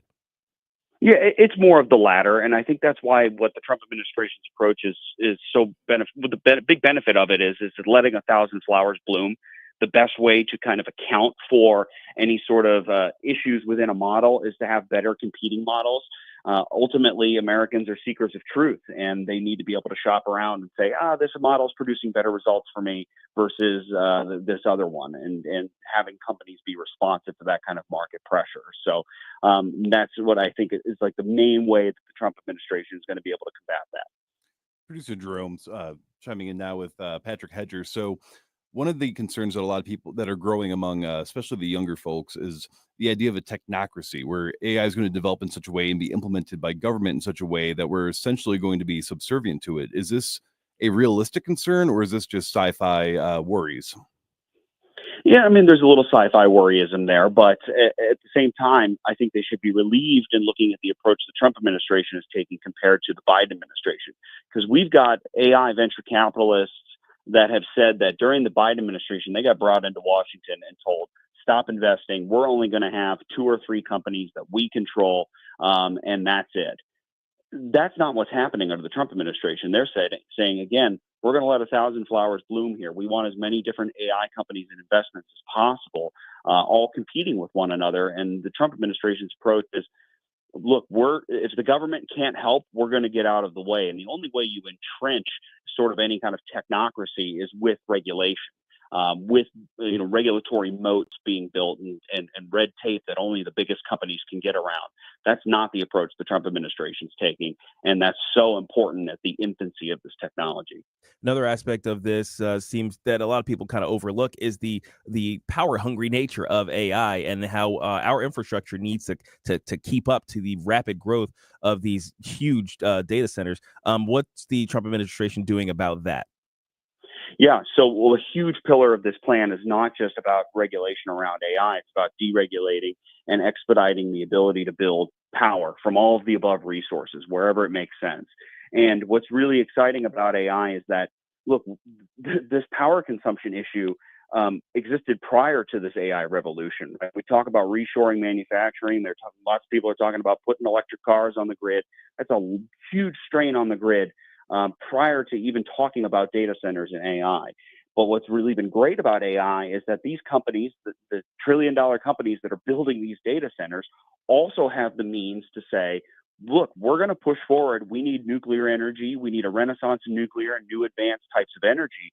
And they're the ones that are able to kind of drive this forward and drive this conversation forward. We weren't really talking about the need for nuclear energy at this scale prior to the AI revolution. And I think that's going to have huge downstream benefits for the entire economy. Patrick, you got to give President Trump plenty of credit for recognizing that somebody's going to build the superhighway, somebody's going to build the lanes that AI is going to run on. And the question then becomes, okay, is the foundation that he's laying with his vision for the future? Because I think he recognizes that the administrations that are going to actually be the ones involved in the massive growth of this are probably ones down the road after he's out of office. But is the foundation that he laid out and the vision he laid out yesterday on the right track? Is he setting things up the right way, or are there things he should be doing better? Yeah, so he's definitely on the right track, and technology is all about momentum, right? The reason why Uber was able and Airbnb were able to get off the ground was because they didn't ask for permission; they just did it, right? They outran the regulators, and Trump is creating a runway for AI companies to be able to outrun any sort of future administration that wants to crack down and try and command and control the technology like the Biden administration wanted to do. So that's great. What he could do more is we've got a lot of Biden administration antitrust investigations into the companies that are actually building AI. You name it. You've got an investigation into Microsoft, Amazon, Meta, Google, all under active litigation that was shaped by the Biden administration trying to break those companies up. We want them building nuclear reactors. We want them building data centers. They shouldn't have to spend a bunch of their resources fighting the government as well. So there's another step the Trump administration could take. For a lot of people, this sounds really, really wonky and really, really technical. Lay this out for why this matters to all of us, here in the St. Louis area regarding AI, because a lot of people say, okay, I know there's a chat box when I go onto my bank's website or whatever the case is, but we're talking about massive impacts on our lives every day here, regardless of what sector we work in. Yeah, absolutely. I mean, the stuff that's going on behind the scenes in really every industry is really amazing. I mean, we're talking about AI recognizing molecular patterns so that we can create new types of crystals and other materials to completely revolutionize industrial technology. We're talking about AI recognizing and detecting cancers before any human doctor could see them. And so you're able to treat them much earlier with a much higher rate of success. We're talking about AI recognizing molecular patterns to be able to create new drugs that are tailored to you so you don't get any side effects from that drug. I mean, the list is potentially endless of what AI could do. And we're talking about an economic impact that some estimate could be like adding 4.5 new Germanys to the global economy every single year. Wow. All right, Patrick, you guys are watching this like a hawk, and you're going to do it in ways that you're going to be breaking down stuff I don't understand and making it so I can understand that. That's what I like about the work you do. How do people follow what you're doing, or if they've got questions, they want to read up on it, what's the way to be in touch? Yeah, absolutely. www.netchoice.org. You can also follow us on X at NetChoice. You can follow me at Pat_Hedger. All right, Patrick Hedger, appreciate you being back on, man. We'll talk to you soon. Thank you, sir. Thank you. All right. Do a news dump here. Just a moment. You looking to have a critter in your house, but you don't want to commit to one? You can do it. Yeah. You can take a day off and like, what do I want to do with my day? I want to give scritches to a little fuzzy thing. I would love to do that. But then I want to give the fuzzy thing back. Right. You can do that. I'm going to tell you how in the news dump here in just about 2.5 minutes. And one thing you can do if you decide that you want to assist these efforts is you can also watch some 80s movies with your foster critter. And guess what? Just so happens today is the last day to submit your 80s music movie theme song requests and or soundtrack requests. So get that to me at Jerome at NewsTalkSTL.com.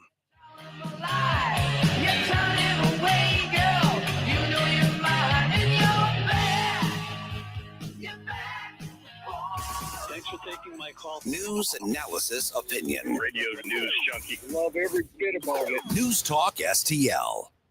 Columbo here for my friends at Bluff City Outdoors in Alton. The knowledgeable staff at Bluff City has served the St. Louis outdoor community for decades, and they can take care of all your bow hunting needs, all your trapping needs, all your fishing needs, and more.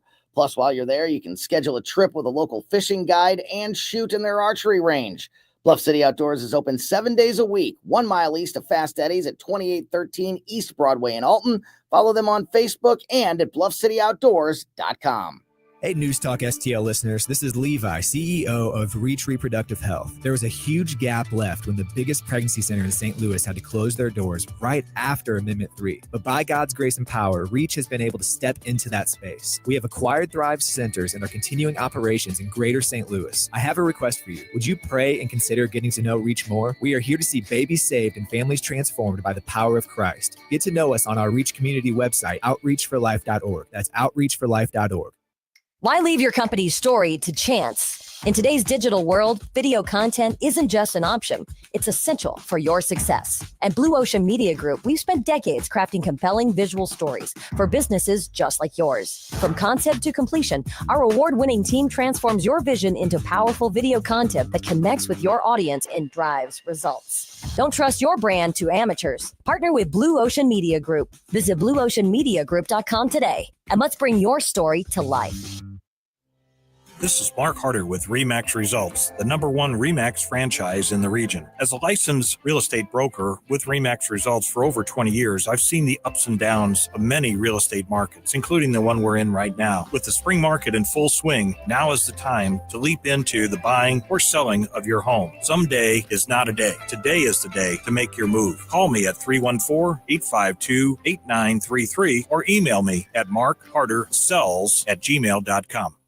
This hour of Mike Ferguson in the Morning is brought to you by Stifel. Request a portfolio review from your Stifel financial advisor at stifel.com. That's STIFEL.com.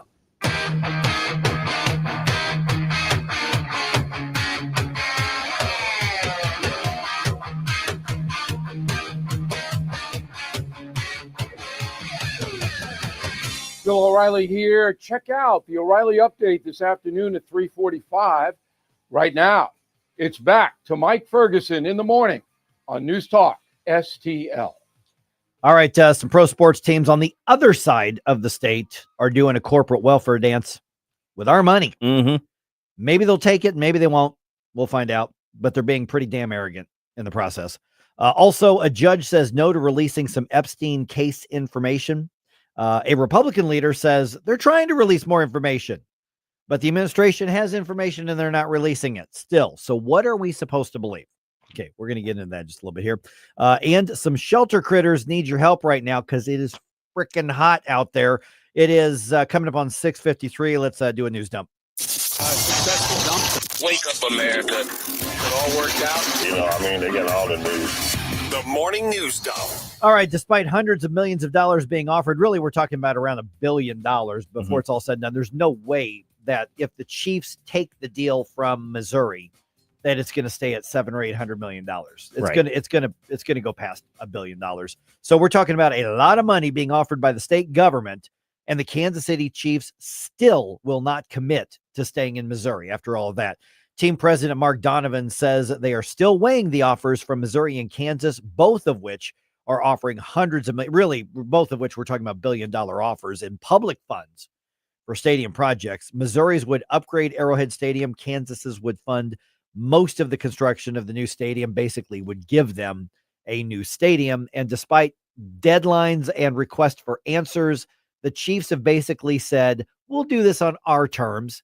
You will offer us public money, and we'll tell you about the decision, and you can wait, sit down, shut up. We're the billionaires. We'll tell you, the people, how it's going to be when we feel like it. That's really the way the Chiefs are treating the public right now. Yeah, it's absolutely full of arrogance, and I hate the entitlement that these gigantic, billionaire corporations have when it comes to dealing with taxpayers through our useless representatives. Let them go. Mm-hmm. Let them go. That's what I say. All right. Republicans in Congress, as you know, still doing a victory lap over that $9 billion spending cut rescission package, cutting funding for things like public broadcasting and USAID. House Speaker Mike Johnson was on Kudlow last night on Fox Business. He says, you know what? More cuts are coming. We're planning Reconciliation 2.0 for the fall. And hopefully my plan is to have one again in the spring, because you can attach one to each fiscal year. Okay, that's great. First of all, you're dealing with overspending that you've already approved. So we're trying to claw that back, which is much more difficult than just not spending it in the first place. Thumbs up on the $9 billion in cuts. But Gabe, I'm thinking, you know what they ought to be doing? Yeah. Bring a program, bring a rescission package that starts dealing with hundreds of billions of dollars. Yes. Actually, more so. I mean, look, in order to actually have an effect on this, $900 billion, that's close to half of the deficit is what we need in terms of rescissions. Because it's great. $9 billion in spending cuts and clawbacks. That's fantastic. Sure, that's something. But your bill is adding $3 trillion to the debt over the years. Yeah. So, thumbs up on that. Let's look at his momentum. Let's see bigger things down the road. Okay, a federal judge refuses to allow the release of transcripts from grand jury proceedings in the Jeffrey Epstein case. The Trump administration, through the Justice Department, filed a motion requesting that release. Basically, grand jury hearings are secret by law. There are exceptions. They can be released, and the judge says this request doesn't meet any of those needs. It was not a Trump-appointed judge. It was a Democratic-appointed judge. So you can say that had a factor. Maybe. I don't know. But the fact of the matter is the Trump administration and the DOJ still has a lot of files related to the Epstein case that they are not releasing at this point. All right. Let's see here. The Franklin County Humane Society. They need your help because the air conditioning is not working in a big part of their building, almost half their building as of close of business yesterday. They have brought in fans. They're moving the critters into as many parts of the building where the AC is still working as possible, but they're asking for foster homes to help out, even if you just want to foster for the day. They say that's actually a big help. Yeah, the air conditioning is working at your house. Yes, exactly. So if you want to foster just for a day or two at a time, they say please contact them and do that. You can get more information at FCHSMO, as in Franklin County Humane Society, FCHSMO.org. All right. Cardinals end up losing the series to the Rockies. They lost 2 of the 3 games, including the 6-0 loss last night. The Redbirds are coming back to St. Louis to start a homestand against the Padres. Sonny Gray gets the start tonight. He's trying for his 10th win of the season. He's really having a good year. First pitch is at 6:45. You can watch that game as usual on FanDuel. So here's the deal. Cardinals are now 9.5 games back in the division. That puts them in 4th place of the 5 teams. If the Cardinals lose tonight, they're back to 500 even. Would be like 52-52. So Cardinals are having ups and downs, and we're on a down right now.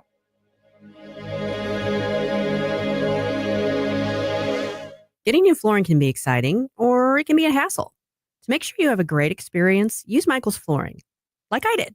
Hi, it's Susie Moore, and Michael's Flooring has become my go-to for quality, variety, and an all-around great experience. They've been locally owned and operated for more than 30 years. Carpet, hardwood, laminate, ceramic tile, natural stone, luxury vinyl, it doesn't matter. Michael's Flooring is ready to help. 3 locations to pick from: St. Peter's, Darting Prairie, and Creve Coeur, or online at igotfloor.com. That's igotfloor.com. Replacing your windows and doors? Do not settle for ordinary.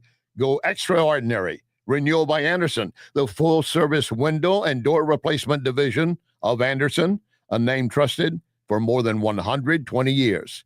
Their exclusive FiberX material combines the strength, durability of wood with low-maintenance features of vinyl. You get windows and doors twice as strong as vinyl, energy efficient, built to last. For a limited time, get 25% off every window, patio door, or entry door. No payments for 18 months, 0 interest. This is their best new client discount. Dial pound 250, say the keyword windows, or visit rbastl.com. Pound 250, keyword windows, rbastl.com. Get your free estimate. Renewal by Anderson. Superior products, exceptional service. Hey, Jamie Allman here for my good friend Harry Parker and the ultimate seafood dining experience at Gulf Shores, GulfShoresRestaurantandGrill.com. Gulf Shores offering a unique dining experience with a vast, mouth-watering menu of all of your favorite delicious dishes, something for everyone's taste or palate. 3 convenient locations: Edwardville, Creve Coeur, and St. Peter's. Dine in, carry out. They've got a food truck too. Friendly staff. Looking forward to seeing you, making your dining experience one that you will remember. Gulf Shores Restaurantandgrill.com. KLGY HD3 Clayton, K270BW Belfast, KNBS Bowling Green. This is News Talk STL at 1019, 94.1, and always streaming at NewsTalkSTL.com. News this hour from townhall.com. I'm Rich Thomason. The Trump administration scores yet another deal, this one with an Ivy League school. In an effort to restore its federal research money, Columbia University's reached a deal with the Trump administration that will involve it paying more than $220 million to the federal government. The administration cut off Columbia's research funding in the name of combating anti-Semitism on campus. The White House says the money the university's paying includes $21 million to resolve alleged civil rights violations against Jewish employees that occurred following Hamas's October 7th, 2023 attack on Israel. I'm Ben Thomas. With several Republicans on board, a House Oversight panel has voted to subpoena the Justice Department for release of the Jeffrey Epstein files. The motion passed by a vote of 8-2. Notably, 3 GOP lawmakers, Representatives Nancy Mace, Scott Perry, and Brian Jack, joined with Democrats on the subcommittee to approve the subpoena defying Republican leadership. The House Oversight Committee Chairman James Comer must sign the subpoena before it can be officially issued per committee rules. Republicans on the committee pushed back and amended the subpoena to also include communications by Biden administration officials and the Department of Justice. These officials included Bill and Hillary Clinton, James Comey, Loretta Lynch, Eric Holder, Merrick Garland, Robert Mueller, William Barr, Jeff Sessions, and Alberto Gonzales. Bernie Bennett in Washington. Ryan Koberger is saying nothing about his motive for the knife attack that claimed the lives of 4 University of Idaho students nearly 3 years ago. Koberger has been sentenced to life in prison, no parole. 3 Lorain, Ohio police officers have been shot. They were ambushed by a heavily armed gunman who later died in a shootout with police. 2 of the officers are in serious condition. The 3rd suffers non-life-threatening injuries. Dow futures down 166. More on these stories at townhall.com.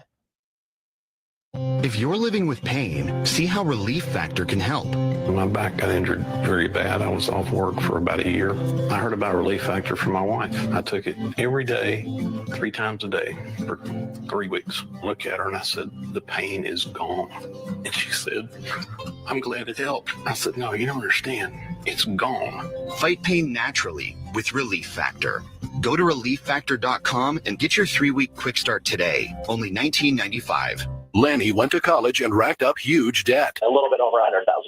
For a degree he couldn't use? Now what? I had a friend that went to my computer career. They even helped him get hired immediately after graduation. One of the things I love about IT is that you can work from anywhere you want. You could become an IT pro in just months, including cybersecurity and the basics of AI with 0 experience at mycomputercareer.edu. My Computer Career, an elite CompTIA certification partner. It worked for me, and I know it can work for you. From the Michaels Flooring Outlet Weather Center.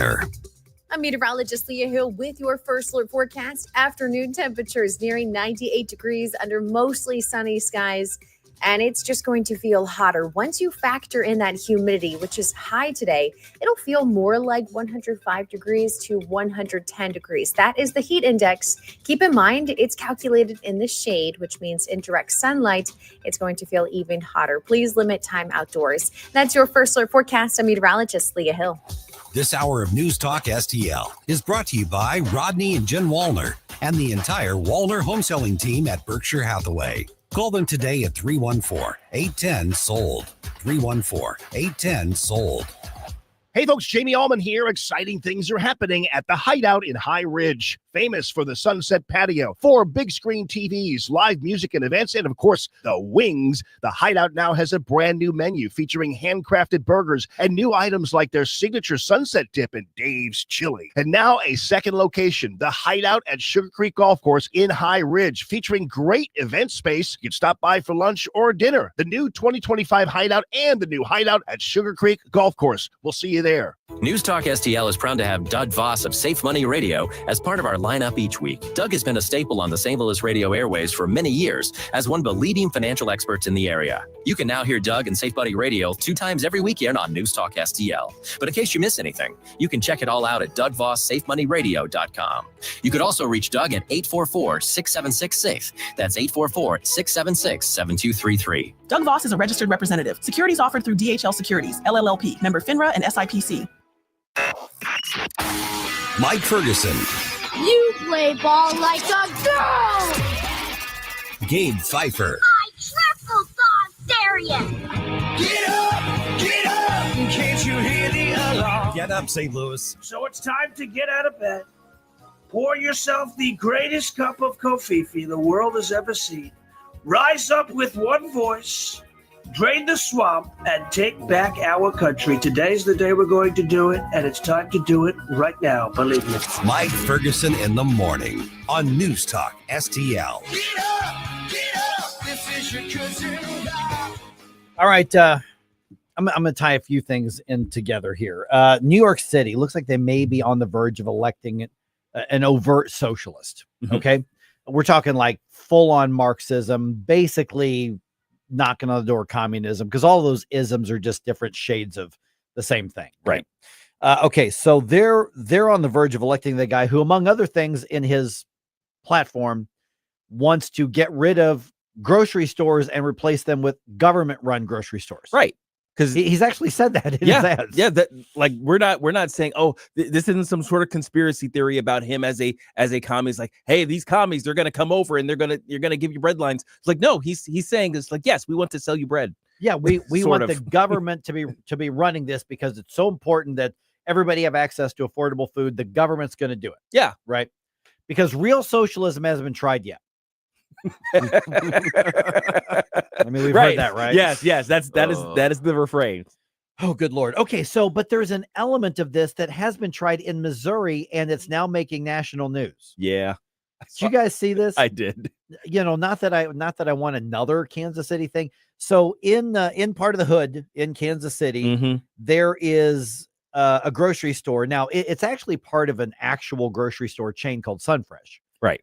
Which I don't think we have any Sunfreshes around here. No, I think but I've seen them in other cities. Yeah. And but it's basically a business that's completely subsidized by the city. Right. As in hundreds of thousands of dollars the city is spending giving it to the grocery store. They live in they operate out of a building owned by the government in a strip mall that's owned by the government. Right. And what made national news is that apparently the ongoing problem is that the shelves are literally empty in many parts of the store. Yeah. As in there's nothing there. And I saw one report out of Kansas City that said the many of the other food items aren't fresh. They've wilted or gone bad on the shelves. Yes. Yes. So there's a couple of packages various news outlets have done, and in this one they talked to a customer, and this customer told the reporter there that the products and the prices they sell for in comparison to other locations is better, but there's nothing here. Quote, there's no meat, there's no vegetables, there's no nothing. Are you going to take care of the community that surrounded you or what? See, that's That's the key mindset, though. Mhm. Are you going to take care of? So you've got there's a bunch of activists, and Kansas City is one of those cities. Yeah. And they actually have it worse than St. Louis has in some areas, because they've got these basically communist activists, Mhm. whether it's like, arguing for what they call tenants' rights, which basically are anti-property rights. Yep. They've demanded $1 million basically be funded to this grocery store. In funding sent to this grocery store. I think they came up with like $750,000. And so the government is subsidizing the grocery store. And it's kind of like back in the, what was it, the 90s or whatever it was, when the brothel owner in Nevada, Oh yeah. he like got into tax trouble, and I think he went to jail. Yeah. And so The government took it over. The government took over and ran a brothel into bankruptcy. The government could not sell sex. Think about this for a minute, guys. Yeah. Remember, we're talking about oldest profession, right? There's like, the every ad guy is going to tell you, yes, sex sells. The rise of OnlyFans has been basically the confirmation of this. The confirmation that, look, sex sells. Look at the east side of our metro area. And the government couldn't sell it for a profit. It's amazing to me. It's like you're trying to sell heaters in Alaska and you're having trouble. It's like, I don't know what is going on, man. It's just like, I don't know. The market's really tanking out man. here. Customers just aren't reacting. Something's and so in Kansas, and this is a rough part of Kansas City. Yeah. Okay. I'm just telling you, I've been there. I know Yes. this area. And Crime is an issue here. right. And they talk about food deserts. Yes. A lot out there. And crime is one of the reasons that they're having some issues. Crime there. is the reason food deserts exist. Exactly. Well, first of all, I don't think food desert is a real term. Like that's not like a real thing. But if you want to say like for a location, a zone of area where you have to go out of that area in order to get food. Yes, I understand that. You can't get food in your neighborhood. I'm sorry. Right. But that's because your neighborhood is trash. Well, and so the argument So I'm being, saying. the argument being, okay, well, government's got to do this because we don't have enough grocery stores, or all we have are the convenience stores that sell all the junk food and all this kind of stuff. Private industry won't fill this gap, right? So therefore, government must do it. And so just like back in the day, the government could not sell legal sex. The government here in Missouri can't sell food to hungry people who are being given money to buy the food. Okay, so the KC Sunfresh lost nearly $900,000 over the last year, just this last year. Now, this is it has received tens of millions of dollars in government subsidies dating back to 2018. So there's no indication of how much of that money, of those tens of millions that it got in the previous years, was given back to the city or back to the government. My guess is right around zero. That's my guess as well. So this is a multi-million-dollar failure on all fronts. And then there's another aspect to the story that I found interesting, because I'm reading this particular article, and it says, hey, Kansas City Mayor Quentin Lucas acknowledged the crime issues, right, impacting the area around the store, though he noted that another grocery store nearby is faring well. What's the difference, Gabe? You mean the privately owned grocery store? And also, I thought this was a food desert. Right. Why is there another store down the street? See, this is the thing. And listen, So, our friends on the left here, and this is where let me dial it back just a little bit. If you've got the different perspective on this, because that's one of the things that makes people different, the worldviews from those on the left and those of us on the right, is the role of government. Right. Does government exist? Does business, does commerce exist for the mandate of providing people with what they feel they need? Right. Or does it exist to make money? Right. So you've got two grocery stores in the general area. One exists to make money. Yep. The other exists to provide for needs. Guess which one's going bankrupt, or which would be going bankrupt if there weren't government there to keep funding it. Right. One of the, like I said, going back, one of the patrons said the prices are better. The prices and selection are better at KC Sunfresh, was what she said. Right. But the shelves are empty. So it doesn't matter. Right. And what's funny too is she goes on to say, just sell it to somebody who can manage it better. Right. So That's what's funny. That's funny. I mean, and here's the thing is that real people suffer when government tries to come in and do what it should not be doing. It's true. And so when you see this Mamdani in New York City, I probably mispronounced his name, whatever, but who has a very real chance of getting elected. And for a city of how many millions of people? It's like 9 million people or something like that. Hold on. Let me population. You're talking about trying to shift the city into exactly this business model. Like the entire city, not just. And he wants to do something similar with housing. Yeah. So you're looking at that. You're looking, and so when you get 8.8 million people, and so let's look at a city like St. Louis. What are the lessons that should be learned in Kansas City that are about to be learned? As a matter of fact, the lessons are already being learned in New York City that they're ignoring because the city government says we have to make housing affordable. Therefore, we're going to crack down and regulate on landlords, and we're going to limit what they can charge for rent. And so there's something like 20,000 apartment units that are vacant right now because they're not allowed to charge market rent. Just real quick, by the way, that 8.8 was from the 2020 census. The current projection for 2025 is 7.9. Yeah, there's a reason for like that. a 9% decrease in the population of New York. Holy crap. So they'll have 9% more on the shelves. Yeah, right? they should have 9% more products right now. Now, down on YouTube, welcome down, says taxpayer-funded grocery stores shopped at by taxpayer-funded people. Yes, exactly. It sounds like there's a common theme between those two, and I don't know. This convinced me to want to pay more in taxes, right? Okay, so make more things publicly, and to Don's point, to a socialist, that makes economic sense.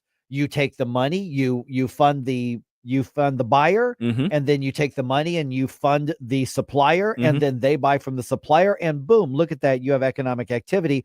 And what we're seeing right now is that it fails. It doesn't work. No, not at all. That what that sounds like to me is a public money black hole. You just you might as well open up a chasm in the sea and dump your cash into that, and you're going to get the same result. So every time you've got a friend who says government needs to do something because the private market isn't dealing with this, the private market isn't measuring up, the private market isn't succeeding here. Well, then maybe there's a reason for that. I mean, it's almost like Friedman and Sowell are smarter than Marx. No way. Yeah. Like it's almost like Hazlitt is smarter than Marx. It's almost like Hayek had something to say. Yeah, it's like Hayek may have had something they could have learned from. And also produce a lovely child eventually. Selma. True. Selma. Well, I mean, even if we can't agree on that, discrimination based on sex is bad, right? Or maybe. Or are we just protecting women? Because it's confusing sometimes, but we'll try to figure it out together at 7:20. Get up, can't you hear the alarm? Get up, this is your cousin. I think you all know that I've always felt the 9 most terrifying words in the English language are, I'm from the government and I'm here to help. Columbo and Company. More and more evidence regarding Russiagate coming out that Tulsi Gabbard says proves Obama was at the center of everything. We'll get you the latest Thursday, plus Mo Rep Justin Sparks and Dr. Randy Tobler. Live and local, weekdays at 2 on NewsTalkSTL. For 3 generations, one family has ruled the road in quality asphalt paving. Ruby's King of the Road Hot Mix Asphalt Paving. Family owned and operated. We're your leading authority for driveways, lanes, and parking areas. No project is too small or too large. We cater to both residential and commercial needs with unbeatable quality at just $38 per square yard plus labor. Call 636-295-9949. 636-295-9949. Ruby's King of the Road Hot Mix Asphalt Paving. You save when we pave. Yo, this is Vic. Vic for Vets is proudly honoring our veterans. Every Wednesday at 11:05, you'll hear about that day's honoree and their incredible service to our country. Hi, it's Ken. You want to nominate a veteran? Send their name, service information, and story to me, Ken, at NewsTalkSTL.com. Brought to you by Heroes Care, Alamo Military Collectibles, and Monocle's Pizza. Together, let's celebrate the heroes in our community. Vic for Vets, where honor meets gratitude. Ready to upgrade your sleep and save big? At Snooze Mattress Company, save up to $725 on Serta, $600 on Stearns & Foster, and $1,350 off Puffy, plus 0% Wells Fargo financing. Then don't miss our grand opening celebration, Saturday, August 2nd from 10 to 2. We're giving away $30,000 in mattresses, including a $15,000 Tempur-Pedic.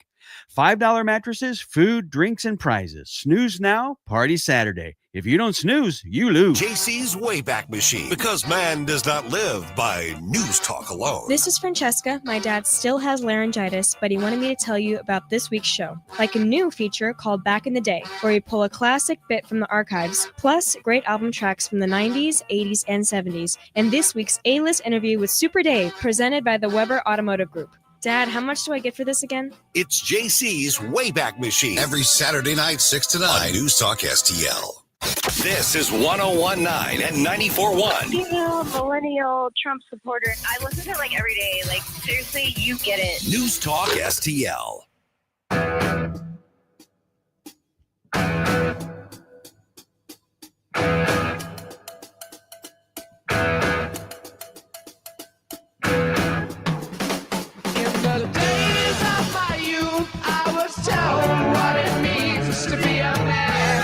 Hi, this is Jefferson County Councilman Billy Crow with a reminder to check out our new show, Jeffco Patriot Radio, this and every Sunday at high noon. Now, back to the Mike Ferguson in the Morning Show.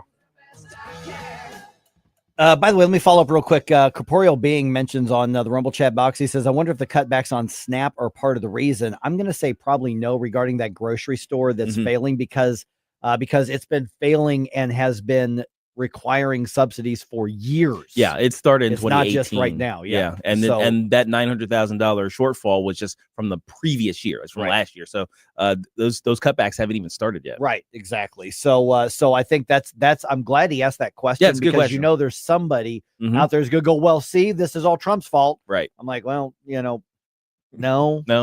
They were subsidizing it, throughout the Biden administration and into the early Trump administration. So, yeah. All right. Let's see here. Is this about choice or comfort, or maybe we men folk, maybe we're just dangerous? This is bizarre. Okay. I've seen some national coverage on this.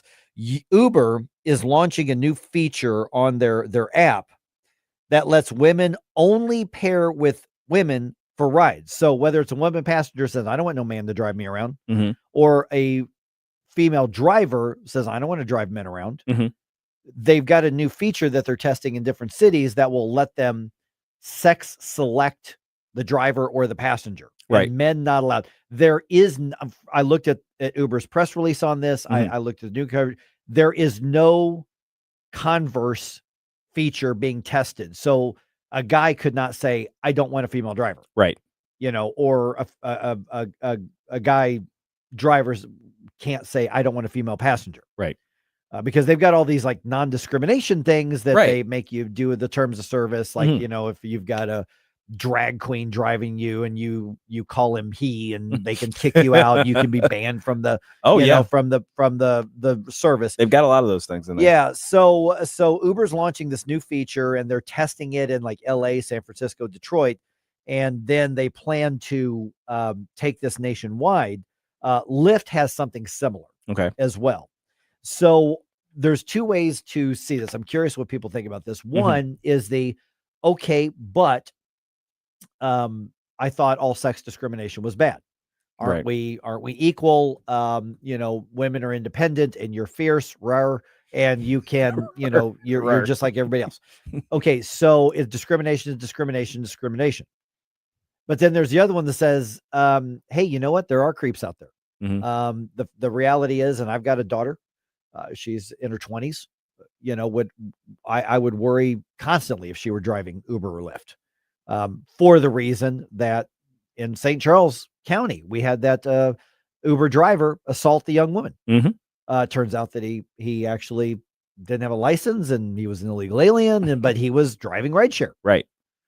And so the fact of the matter is that there are physical dangers out there. So should we allow the free market and allow businesses, in this case, the business, I mean, the independent contractor who's the driver, say, I want that person in my car. I don't want that person in my car. And should that apply to everybody, because they can take or not take any ride they want.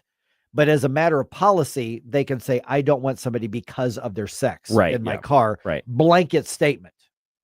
Now, can they blanket statement say, I don't want somebody in my car because they're black?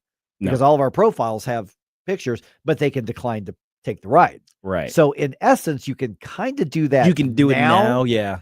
But this is a matter of endorsing it by the business policy. Blanket policy. Blanket policy. Yeah. So is this feminism going amok, or is this responding to a market and let people make the free market decision, even if it's discriminatory? Now, I'm one of these guys who likes to recognize that men and women are different. and I think there have been and there continue to be accommodations that we make in our society to address those differences. Right. That's why we have separate bathrooms. That's why we have separate sports leagues. as we're supposed to. And if there is an issue in which there's basically we want to create a safe space for women, and I mean that literally, mean that in the not woke way, not in the not woke way, an actual space of of comfort for women in the whole rideshare world. I'm fine with it. Now, my problem is from the driver's side. If you can, I think a passenger should be able to pick.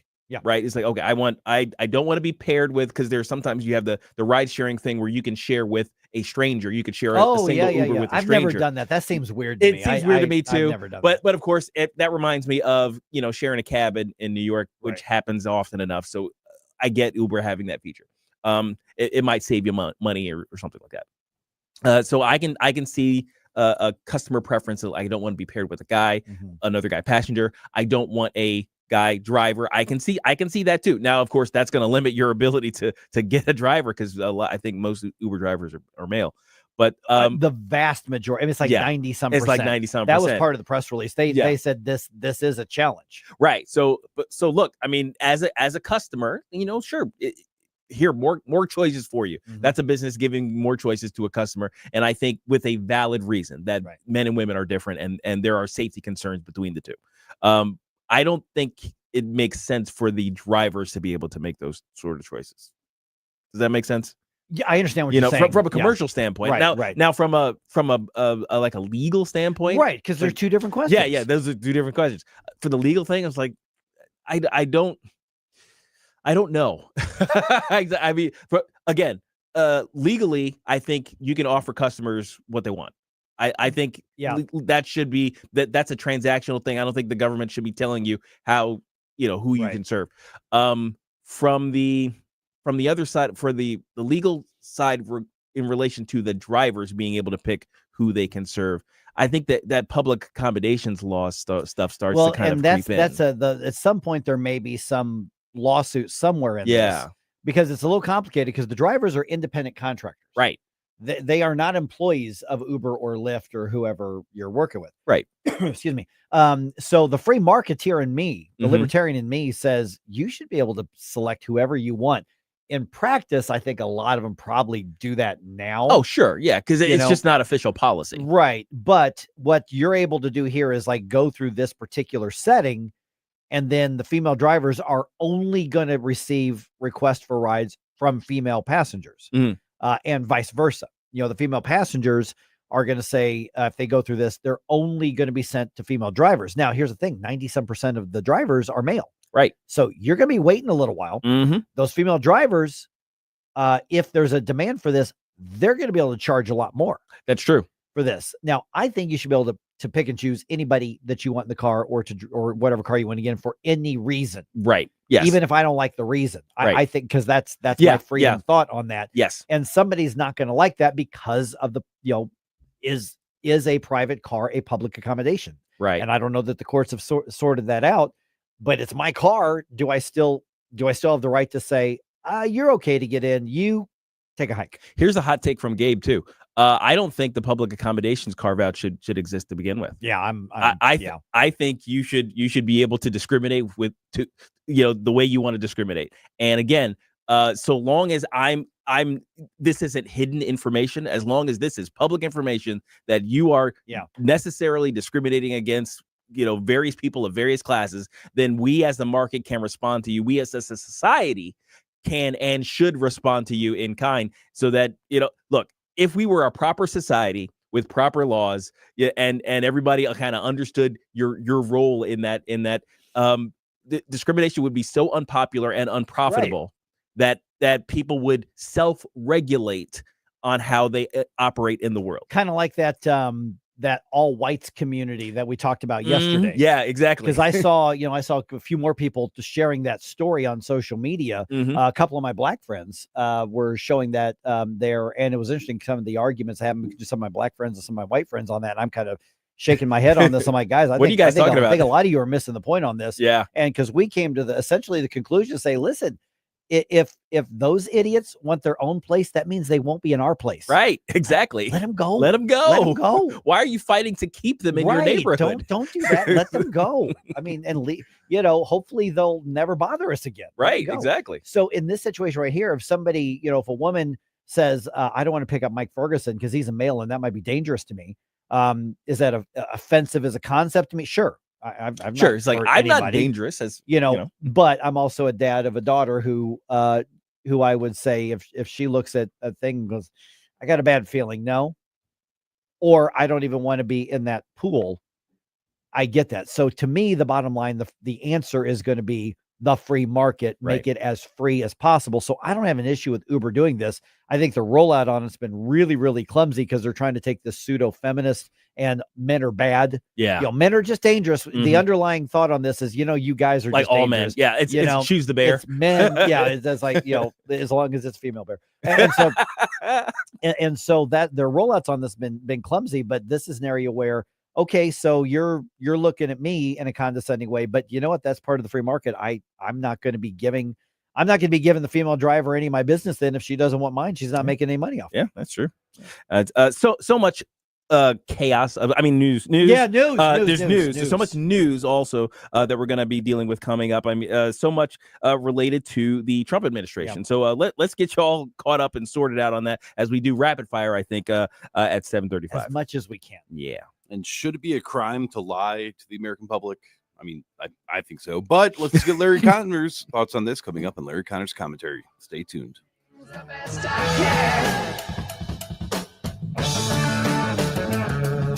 matter how I try, find my way to the same old jam. From the Michael's Flooring Outlet Weather Center. I'm meteorologist Leah Hill with your first alert forecast. Afternoon temperatures nearing 98 degrees under mostly sunny skies. And it's just going to feel hotter. Once you factor in that humidity, which is high today, it'll feel more like 105 degrees to 110 degrees. That is the heat index. Keep in mind, it's calculated in the shade, which means in direct sunlight, it's going to feel even hotter. Please limit time outdoors. That's your first alert forecast. I'm meteorologist Leah Hill. John Bill Roofing reminds you we are in the stormy season, and that means if you have even the smallest leak in your roof, you could soon have a much bigger issue. Call to John Bill to make sure that your biggest investment is protected. That call can save you major dollars. If you do get hit during a storm, John Bill has a rapid response team. Call 1-800-NEW-ROOF. 1-800-NEW-ROOF. 1-800-NEW-ROOF, John Bill. Larry Connor's commentary, brought to you by Vincent's Jewelers, offering a wide selection of jewelry, including lab-grown diamonds, affordable earrings, bracelets, necklaces, and rings, up to 75% off their natural counterparts. Visit VincentsJewelers.com. This is Larry Connor's commentary on News Talk STL. President Trump is on record saying that former President Obama is guilty of treason. How many of you agree? Whoa, don't shout so loudly. Trump is basing his statement on the avalanche of documents being released by Tulsi Gabbard, all regarding the Russian collusion hoax. Connecticut Democrat Congressman Hines says Trump's rhetoric is going to lead to someone getting killed, as if all the things said about Trump didn't lead to at least 2 attempts on his life. Obama is responding through his press office, saying Trump's remarks are outrageous. Note he did not say slanderous. The legacy media bought into all these lies told about Trump by CIA Director Brennan and Director of National Intel Clapper. relying strictly on their words and all the other so-called intel experts. Well, now there's evidence, a paper trail showing they lied. Now, lying to you, the American public, that's not a crime. And in fact, it can pay you good money. Ask Brennan and Clapper. They both got high-paying jobs at the legacy networks as experts on national intel. Gives you a whole new definition to the word expert. Get more Larry Connors on Larry Connors USA. Tonight at 6 on News Talk STL. Tony Colombo here for my dentist, Dr. Matt Boscia at New Creation Dental Care, the one-stop shop for all your family's dental needs. And Dr. Boscia is always expanding his services, now including the incredible all-on-4 full arch implant procedure, full mouth restoration that can give you back your smile in as little as 1 day. No more suffering with damaged or missing teeth or poor fitting dentures. You can see some amazing smile makeovers, learn more about the all-on-4 procedure, and see everything Dr. Boscia can do right now at newcreationdentalcare.com. Looking for an underwater adventure or a scaly new friend? Dive into Tropical World Pets on Watson Road. For 32 years, this family-owned wonderland has been St. Louis's go-to destination for all things aquatic and reptilian. With over 7,000 square feet of aquariums, we're home to the area's largest selection of freshwater fish, including rare cichlids you won't find anywhere else. But that's not all. We've got tarantulas, snakes, and lizards galore. Tropical World Pets, 314-849-4020, or visit twpstl.com. It's that time of season when families, businesses are moving. For local or long distance, I endorse McGuire Moving. Get a date set soon before the schedules are booked. 314-241-0600. 241-0600. McGuire is constantly giving back to our veterans, such as support dogs for our brave.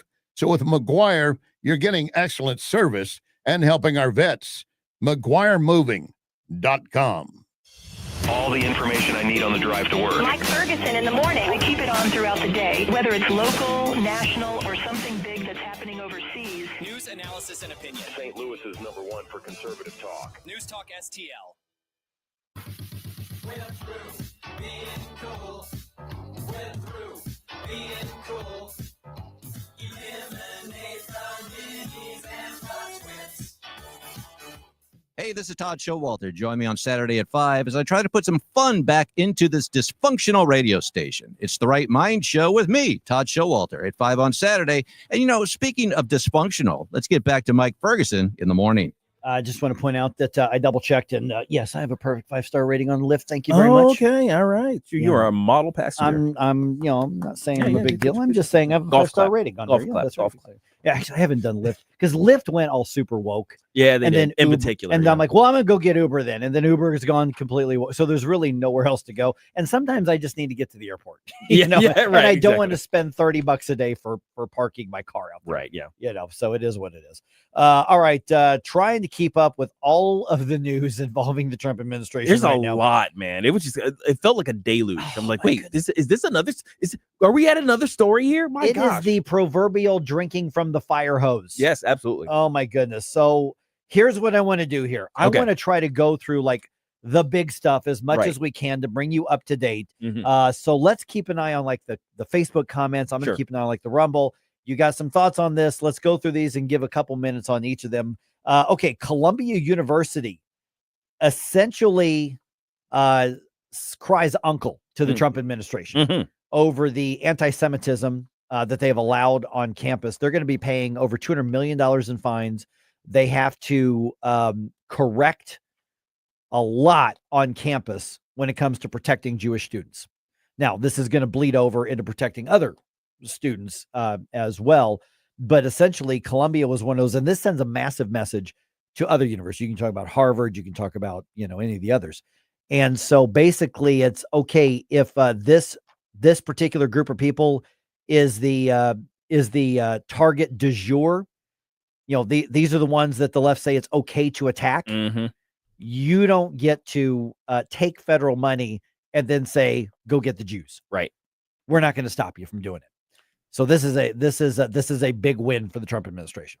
Yeah, it would be one thing if it was only students themselves being knuckleheads, but when you have administrative people helping facilitate this, and sometimes even encouraging people that are not even part of the school community to come on campus and participate, that makes an entirely different beast entirely. Right. Yeah. And this is an area that I think that Linda McMahon and President Trump, I would say I'm probably on board with over 90% of their approach. Yes. To all of this. To education.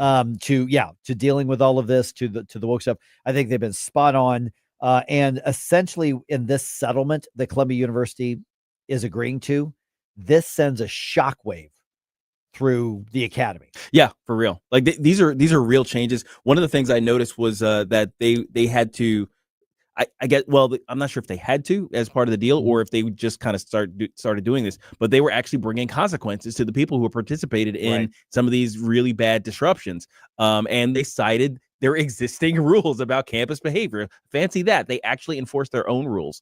And yeah, there's some people who are they were expelled. They're barred from attending for periods of time. There's some people who've been put on academic probation and things like that. So yeah, the actual consequences for the knuckleheads who were causing trouble. And that's going to be in addition to hopefully some market consequences, because you're also talking about universities that encourage the keffiyeh wearing pro-terrorism activism on there. Now, again, free speech.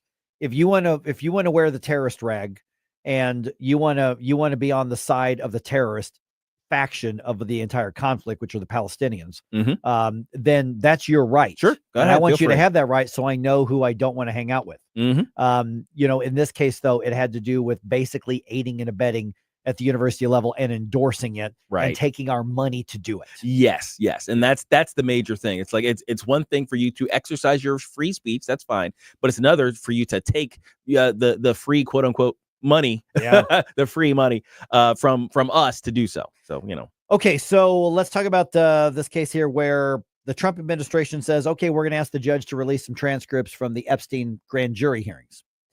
Grand jury proceedings, generally speaking, by law, are private. They're sealed. They're sealed, and there are exceptions where you can request that be open to the public.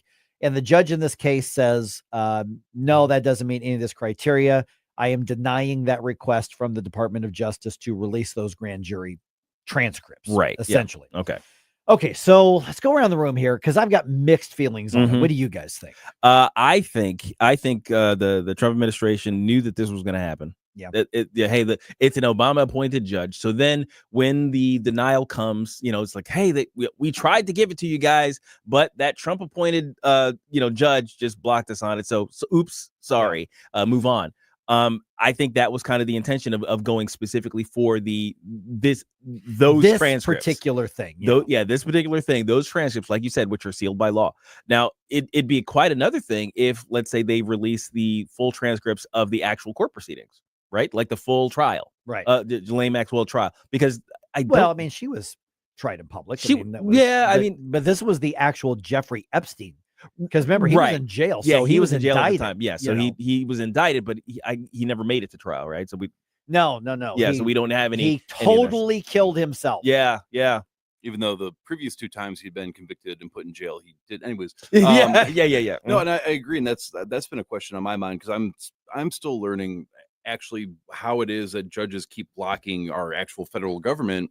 And the residual question is, was this a judge that they went to and sought and say, we're going to specifically choose you to make this request to, or was that a judge that it generally, you do it with a court and then what's supposed to happen? And Susie Moore, if you're listening, shoot me a note if I'm wrong about this. And then they're supposed to basically draw or assign it in the court level. So they're not supposed to pick the judge, but they pick the jurisdiction. So they went out, they picked that jurisdiction, and then the courts themselves were the ones that assigned that judge.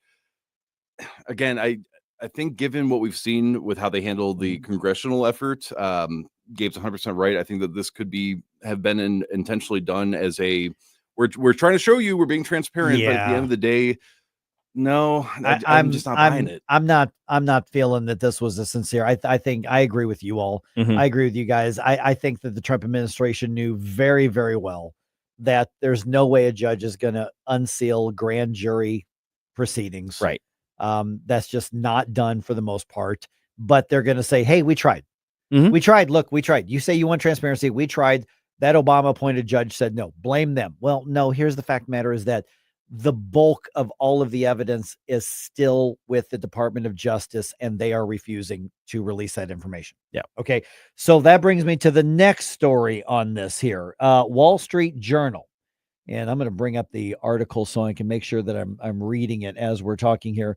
The Wall Street Journal is reporting that back in May, back as recently as May, Attorney General Pam Bondi briefed President Trump that his name is mentioned in the Jeffrey Epstein files. Mm-hmm. Okay. So I've got the article at Newsmax here. And one of the articles, one of the paragraphs says, according to senior officials who spoke with the outlet, the president was told his name appears multiple times in the Epstein files, along with other prominent individuals. The mention of Trump's name is not evidence of wrongdoing, the outlet noted, as Epstein sought the attention of many high-profile clients during his years as a financial advisor. Okay, so I don't think it's a big surprise because we know he was on the plane at least a couple of times. They had a brief relationship on some level. They were best buddies for a while. Mm-hmm. So I don't think that's a big surprise. I think that this is more aha fuel for the left. Gosh, yes. I don't think there's a there. No.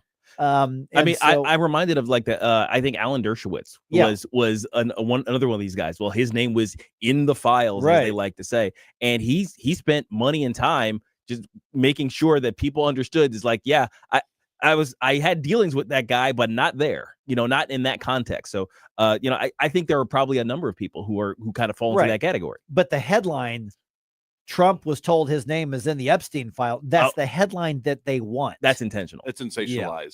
Yeah. And to your point, yes. Once again, the flight logs were provided by the pilot himself. That's been online for a while, and named in there is the detective that went to go investigate it, as well as people that had really nothing to do with, or not even remotely accused of being involved in any ways with crimes. Maybe they were there snorkeling or fishing or something, but.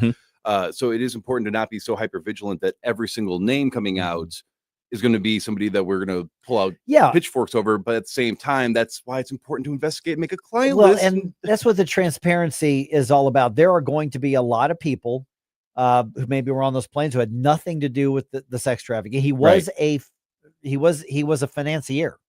I mean, he did a lot of legitimate business. He rubbed elbows with a lot of very powerful people. That was kind of the point of that relationship between his legitimate business and his illegitimate business. And that's the thing. And some of that pushback absolutely could be people who had nothing to do with the sex trafficking going, wait a minute, I was on the plane 100 times because he did the financing for my real estate development or whatever. Right. I had nothing to do with that. But if you release these files, my names are going to come out. And I happen to be a massive funder of all these Republicans. I'll be mud. And so you're going to, I mean, I think there's an element of that. Sure, maybe. And here's the thing is, I don't care if there's transparency. It's going to show that you were never accused of anything, but I imagine that would suck for you. Well, and once again, it's the DOJ declared in the memo, it's a closed case. Right. This entire investigation, the trial, everything has already happened. So at this point, having your name associated with it, if it has not already been associated in the past, I mean, the people that are innocent that have already been associated, their lives are not destroyed. A lot of them are still doing their thing. So besides, it's all a hoax. Yeah, it's all a hoax, and we're actually just stupid, crazy people for talking about it. Yeah, so. that's right. I would really like, and here's what I'm actually looking for. I think this is what the majority of the public is actually looking for. I want somebody like Pam Bondi. I want Pam Bondi's office to go through all of the documents and determine a client list, right? It's like not just the list. I mean, what do we mean by the list? We mean a client list. People who are credibly accused and possibly, proven through this information as participating in the sex trafficking. We want the client list, and that would be a separate document developed from the information, and you can publish the information as backing for the client list that you've developed out of your office. That's what we want to see, because then you kind of already escape you don't want to grab people in the way. It's like, this is the client list. People publish that, people will look at that, people will search that and say, these are the a-holes we want to go after. That's fine. That's what we want. But those people are influential and powerful. That's what I think is going on. That's right what now. I think is happening, is that there were a lot of promises made in the campaign. And I don't know if they just got back there and looked at the files and went, oh crap. We didn't know that guy was, and we can't throw him under the bus. Right. He funded all this stuff for us. Yeah. So at this point, I think the Trump administration did some misdirection with the grand jury thing. The ability to be transparent is the choice of the Trump administration right now, and they're choosing not to. Yeah. By the way, one other thing, a federal appeals court on Wednesday ruled Wednesday the President Trump's executive order seeking to end birthright citizenship is unconstitutional. Okay, so is this going to take it to the Supreme Court? We're getting pretty close because that affirmed a lower court ruling that blocked the enforcement of his executive order nationwide. Right. So this is one step closer now to the Supreme Court. Time to clean some house. Be a man or a mouse. Mike Ferguson in the morning. My opinion is it's weird. On News Talk STL. From home improvement to replacement, do-it-yourself electrical projects can be shocking. That's where Grasser Electric can help. They've been lighting up St. Louis for years. From ceiling fans and dimmer switches to repair or replacing your electric. No job is too big or too small for your home or business. Grasser Electric will even install emergency backup generators. So call Grasser Electric today before the sparks start to fly. 636-441-5200 or go to grasserelectric.com. Looking for treasures from the past? Discover Mimi's Antiques Attic, your locally owned and family-operated treasure hunt destination. Explore 16,000 square feet of antiques, crafts, collectibles, and designer items across 225 unique rental spaces. Open Monday through Saturday, 9 to 7, and Sundays, 10 to 6 at 1000 Warrenton Shops in Warrenton. Mimi's Antiques Attic, where every visit uncovers new treasures.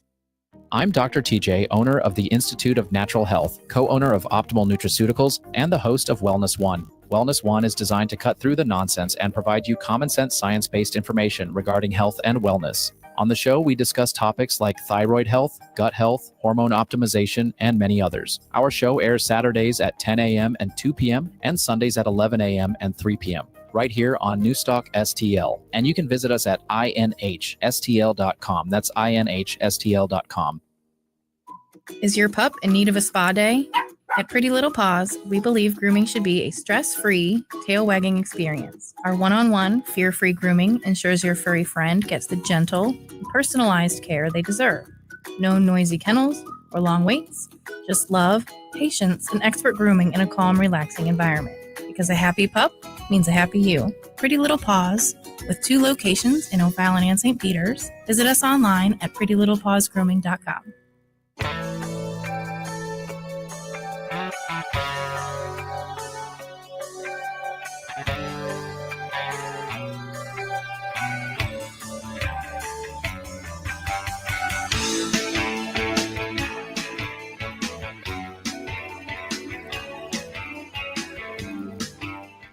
Hey there, Tim Jones here. Make sure you join me and my buddy Chris Arps this afternoon from 4 until 6 p.m. right here on 101.9, 94.1 News Talk STL. Right now, let's get back to more of Mike Ferguson in the morning. There's so many situations where multiple things can be true at the same time, which is why like the current craziness of the news requires nuance, and most people don't want that, I think, which is why I think shows like this do pretty well, because there are a lot of people that do want that sort of thing.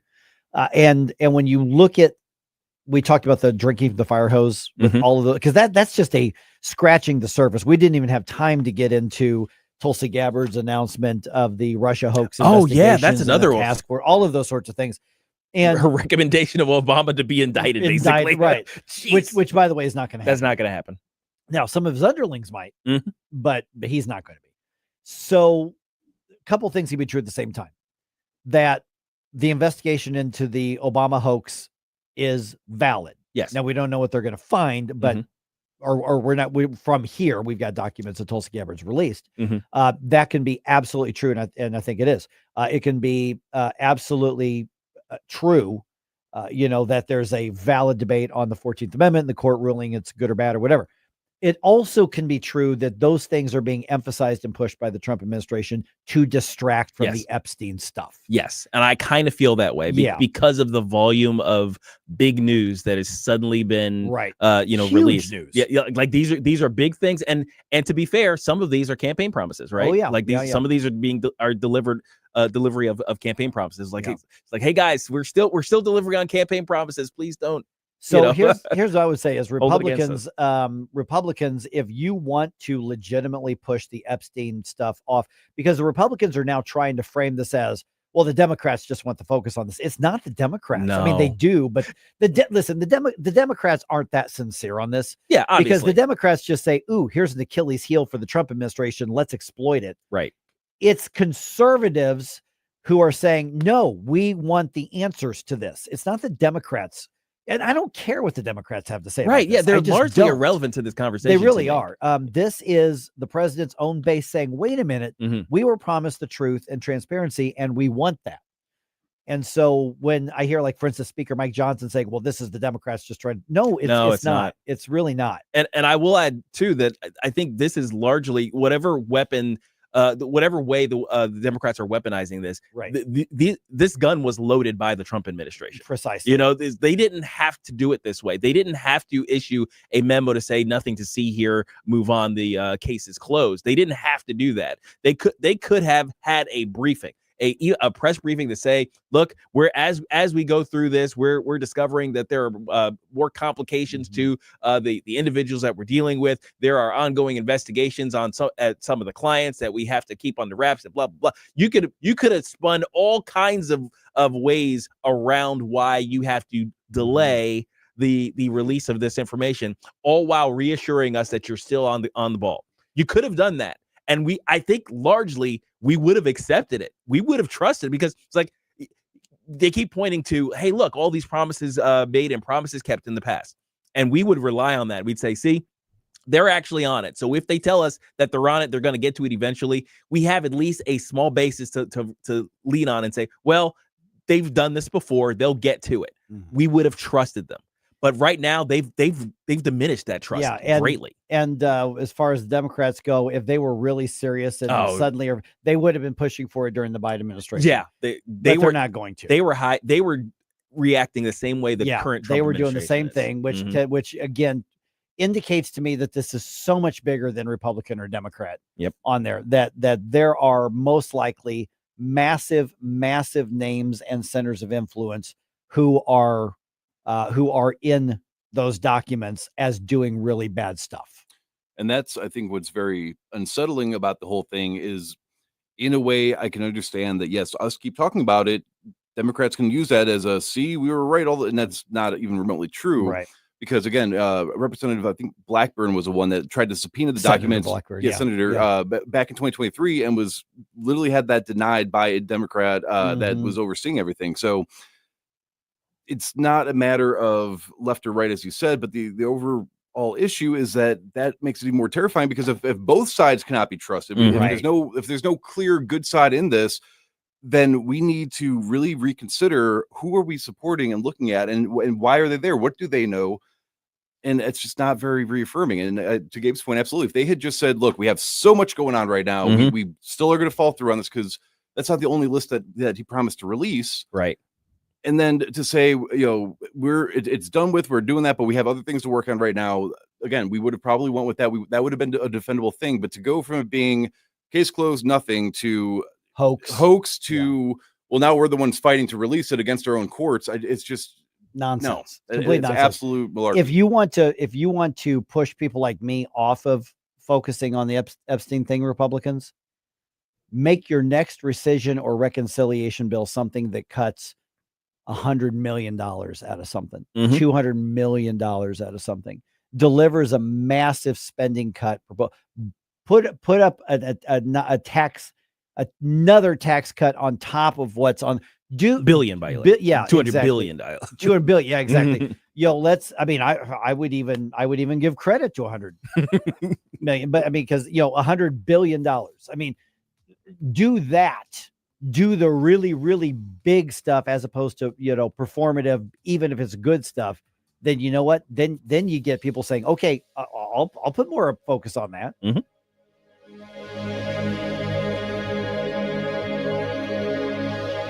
Well, it is definitely summer here in the Heartland. Time to call Hanson's Tree Service for all of your commercial and residential tree care. Tim Jones here for Hanson's Tree Service. Let them come out to your homestead or your business today. Take care of everything regarding the exterior of your home. Grinding and land clearing, all residential and commercial tree services. They've got fantastic organic mulch in bulk, plant health care as well. Give them a call, 636-379-1830, 24/7. They're always available at hansonstree.com. That's hansonstree.com.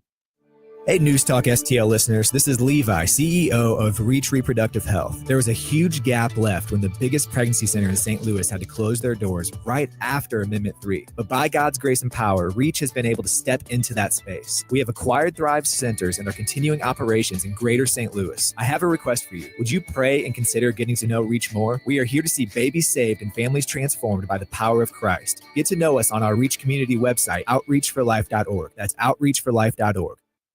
To our brave police officers and first responders, we say thank you for risking your lives to protect us. To all the incredible volunteers who've joined hands with the David Dorn Foundation to raise funds for equipment and services, we extend our heartfelt gratitude. We stand strong with our volunteers who give their time, talent, and dedication as a shield of support for those who rush into danger. The David Dorn Foundation gives a big thank you from our heart to yours. Visit dornfoundation.com and join as a volunteer. It's a pretty simple concept. It is clear to me. Let me make this clear. Big events. Your news and your opinions. We're going to get out there and be heard. St. Louis's place to talk. Our voices are never heard in the media. We, the people, will always find a way. And it's about time that we start putting up or shutting up. Yeah, and you should come. You should listen to many voices. 101.9 and 94.1. Their phone lines have surely been burning up. News Talk STL. KLGY HD3 Clayton, K270BW Bellefonte, KNDS Bowling Green. This is News Talk STL at 101.9, 94.1, and always streaming at newstalkstl.com. News this hour from townhall.com. I'm Rich Thomason.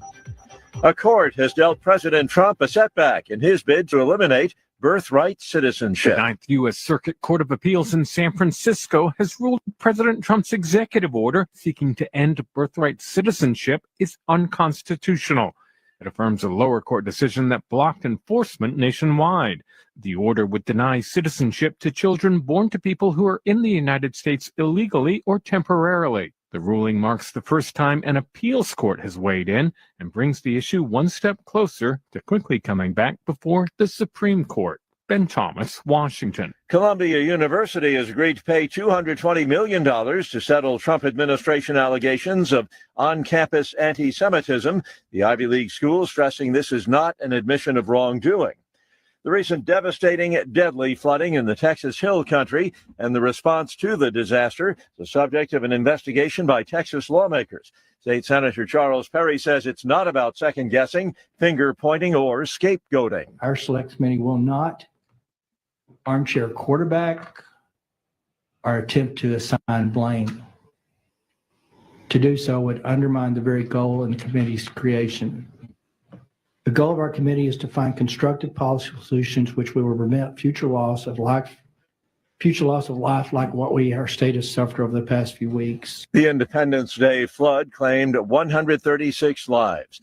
Russian authorities say a plane crash in the country's far east near the border with China has claimed 48 lives. The aircraft vanished from radar screens, crashing in a remote mountainous region. There were no survivors.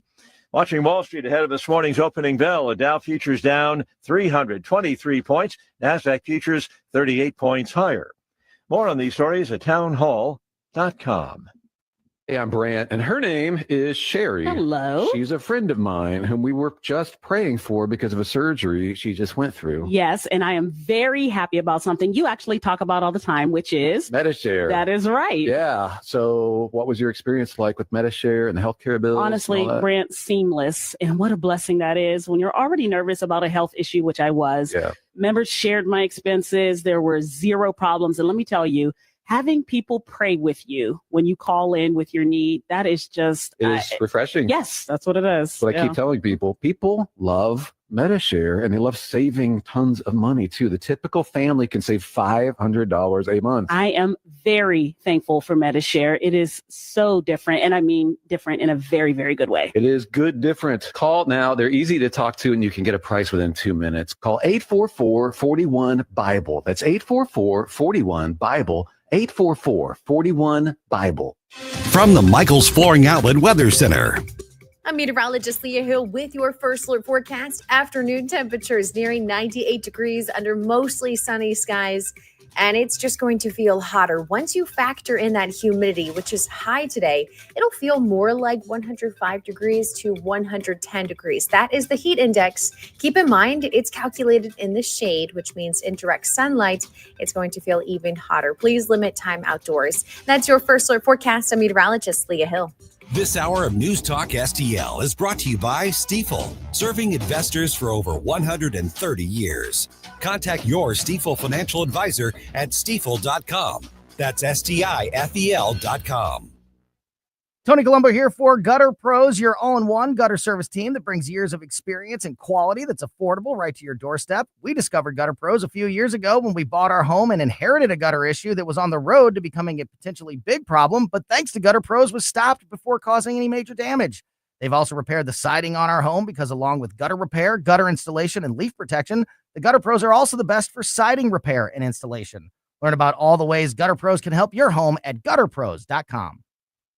Serenity Wealth Now with Chris Cooper. Hey, Chris Cooper here, Serenity Wealth Management, and joining us this Sunday for Serenity Wealth Now Radio, we have got radio legend, absolutely amazing individual, 50 plus years in the music radio business, Mark Close, joining us in the Serenity Wealth Now studio. So tune in this Sunday, 9 a.m. right here on News Talk STL or at serenitywealthnow.com and social media channels. Investment advice offered through Fortis Capital Advisors, LLC.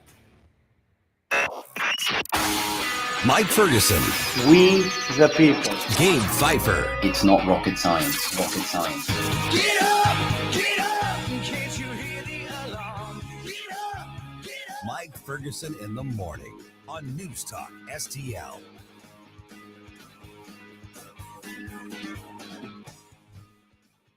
All right, will they stay or will they go now? And there's the song. There it is. It's in your head now. In my You're head. welcome. Pro sports teams are doing the corporate welfare dance with your money. And by dance, we mean the one with the pole. That's right. By corporate welfare dance and the money. I am talking about the Chiefs and the Royals, particularly the Chiefs. Make it rain. That's the stripper. Taxpayers and government are the ones in the front row going, I think she likes me. I think she's going to settle down with me. You think I got a shot? I think I've got a shot. That's how gross this whole thing is becoming here. 8:05 right now. Also, a judge says no to releasing some Epstein case information. A Republican leader says they're trying to release more information, but the administration is not releasing more information. They are not. They're not. No. So what are we supposed to believe? We'll follow up on that as well. And some shelter critters need some help right now because it is really darn hot out there. 8:06. Let's do one more news dump today. The Morning News Dump brought to you by The Nutrition Stop. The Morning News Dump. Are you joking? Is this a joke? Listen, folks, the Morning News Dump. Okay, despite hundreds of millions of dollars being offered by the state government, the Kansas City Chiefs still will not commit to staying in Missouri. Team president Mark Donovan says they are still weighing the offers from Missouri and Kansas, both of which offer hundreds of millions of dollars. Really, we're talking about billion-dollar offers here in public funds for stadium projects. Missouri's offer would upgrade Arrowhead Stadium at taxpayer expense. Kansas would fund most of the construction of a new stadium. Royals have been very silent, but they have not committed to staying on the Missouri side as well. Okay, this is just gross. We can go into more depth here at 8:20 or so, but those Republican lawmakers who voted against this and pushed back on it are showing themselves to have been right and very smart in this. And good for them. The big thing right now is let's hope that they are learning lessons in case any other teams around the state or any other teams around the country can look at this and go, wait a minute, you allowed yourself to be pushed around by billionaires to the point where the billionaires have told two state governments what they're going to do, what they're going to give them from taxpayers, and what the timeline is going to be, and told both state governments, no, we're in charge, not you. Yeah. And of course, those state governments have both said, oh, yes. Yes, That's sir. right. Yeah, absolutely. You know why? Because I really think she likes me. Yeah, absolutely. We could make a life together. We can. I'm gonna get her out of this place, and we're gonna live happily ever after. Take her away from this life. It is going to be white picket fences and goalpost in the end zone with our money. God. Okay. All right.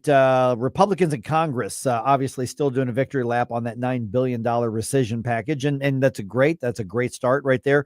House Speaker Mike Johnson was on Kudlow on Fox Business yesterday saying, you know what? He's looking for more spending cuts. We're planning Reconciliation 2.0 for the fall. And hopefully my plan is to have one again in the spring because you can attach one to each fiscal year. Okay. That's great if it is much, much, much bigger in cuts. Yes. We need huge cuts. Yeah. Huge. Yeah. I don't want another, hey, here's $5 or $9 billion. I am supportive and appreciate the $9 billion in cuts. Sure. That's something. I think it's a good first step. Right. It's a small step. But while we're dealing with the so-called big, beautiful bill that has a lot of really good stuff in it, but adds $3 trillion to the debt. It's crazy. Which we're going to have to pay at some point. Yeah. Then I want to start seeing hundreds of billions of dollars in cuts. So Republicans, this is your chance to step up, because unless the cuts actually squeeze something and an impact is actually felt, then you're not really cutting that much. Yeah, really. I mean, look, if you just want to cut it by half, if you want to cut this year's deficit by half, you need $900 billion in cuts. Yeah. If you're going to give us 3 rescission bills, between now and the end of, I guess, the Trump administration, that's $300 billion per cut, not 90 or not 9 or 9 or 9. Exactly. Gosh. Yeah. All right. Let's see here. Other things going on. St. Louis City Sheriff Alfred Loaded Dice Montgomery makes another controversial decision. He has hired Sonia Jenkins Gray to be the department's new head of human resources. Now, in normal circumstances, this is not a news story and we're not talking about it. Right. Here's the situation. Jenkins Gray, you may remember that name. She used to be the director of personnel for the city at City Hall. She was fired by then Mayor Tashara Jones. Okay. Accused of a scandal, basically accused of using a city vehicle for personal reasons, and whether she did or not, I don't actually know. But so she's been fired by City Hall. She's now suing the city. She has an active lawsuit against the city. Oh, okay. And now she's been hired as the HR director for the city sheriff's department. Okay. So, and she still has that active lawsuit. That's still active in the courts. Okay. Okay. Now she may end up winning that, and it may be considered justified. So that's entirely possible. Now, she's also a member of the newly appointed state oversight board for the St. Louis Metropolitan Police Department. She is. Yes. So she's part of the oversight board of the city police, but she's an executive and an administrator in the city sheriff's office, which are 2 separate law enforcement agencies. Yeah. But there's that seems like a very odd set of facts. And Sheriff Montgomery thought, this would be a good idea. Oh my gosh. Why would he step in it like that? Yeah, that's like going out of your way to step into something. Absolutely. Yeah, it really is. All right. At a Wednesday White House press briefing, National Intelligence Director Tulsi Gabbard announced new documents related to the Obama administration's investigation into then candidate Donald Trump and his campaign, what they ended up calling collusion with Russia, which we now know was a hoax. And so basically she said, we've got documents to show they were trying to affect the results of the 2016 election. And earlier this week, President Trump even went so far as to accuse the former president of treason. Senator Ted Cruz was on the Ingram Angle on Fox, and he kind of goes through how the prosecution process could possibly begin. He's not going to be prosecuted in all likelihood for treason, but where the criminal liability will start is with members of the Obama administration who went under oath before Congress and lied, flat out lied. We know Jim Clapper has lied. Okay, so that's where there could possibly be prosecutions on this. I would not count on any of the political class actually going to jail, but no, they're not going to get Obama. It's not going to happen. No, there are going to be some lawyers maybe hemmed up in it. There might be an investigator or two from one or two of the various agencies that were involved. I doubt there would even be a judge who knowingly who knew anything about what was going on, but rubber stamped it anyway. Nobody much higher than a lawyer, I think, is going to jail. Yeah, if anybody. Right, exactly. So could there be some big names that end up facing charges? That could happen. Maybe. Clapper's already lawyered up, so, we'll see what happens with it. All right. A federal judge refuses to allow the release of transcripts from grand jury proceedings in the Jeffrey Epstein case. The Trump administration, through the Justice Department, filed that motion requesting the release. The DOJ still has many other files related to the Epstein case that have not been released at this point. And so basically the Trump administration has put itself into a position to say, look, we tried. Even though grand jury hearings generally by law are sealed, and they're sitting on a massive pile of information that they could release, and they're just choosing not to for whatever reason there. Okay, a couple other things here. The Franklin County Humane Society needs help because their air conditioning is not working, and not working in a big part of their building. This is the wrong time for that to happen. Man, I mean, you heard Leah's forecast, right? Mm-hmm. I mean, we're talking, literal heat indices of 110 in the shade today. Mm-hmm. Okay, so here's what's going on. They're bringing in fans. They're moving the critters into, stuffing them into as many of the air conditioning parts of the building as possible. Hopefully they'll have that fixed next day or so. But even then, it's going to take a little bit to re-regulate that heat. So they're asking for foster homes to help out. Once again, this is Franklin County Humane Society. They say, even if you just foster for a day, they're not saying you have to commit to weeks or a month or anything like that. If you can foster for a day or two at a time, that would be a big help. So get more information at FCHSMO. That is Franklin County Humane Society, FCHSMO.org. Somebody said that temporary fostering is kind of like taking care of your grandbabies. There you go. Because you get all the fun parts and then you kind of give them back. Just give them back. Exactly. Okay. The Cardinals lost to the Rockies. That means they lost the series to the Rockies yesterday, 6-0 final score. They are back at home starting tonight. They begin a series with the Padres at 6:45. That game is on FanDuel. This is usually where I tell you where the Cards are in the standings. But in order to help you stay in a good mood, I'm not going to tell you that right now. Let's just say they're not winning. There's no more. And all at once depart, no destination. Making cold my heart to fight your war. Stop right now. Mike Ferguson in the morning. I have smelled alcohol in your breath. Anything else? No. No. Besides my meds. On NewsTalkSTL. Hey there, Tim Jones here. When life changes, you need someone you can trust. That's Todd Sivia. At Sivia Law, they're dedicated to helping you through all of life's transitions, specializing in estate planning and elder law. With 7 convenient locations in the area, expert guidance is always close by. Call 833-995-WILL, 833-995-WILL, or visit CiviaLaw.com. Don't forget, first 10 people that tell them Tim Jones sent me get a free $300 strategy session. Sivia Law, helping you protect what matters most.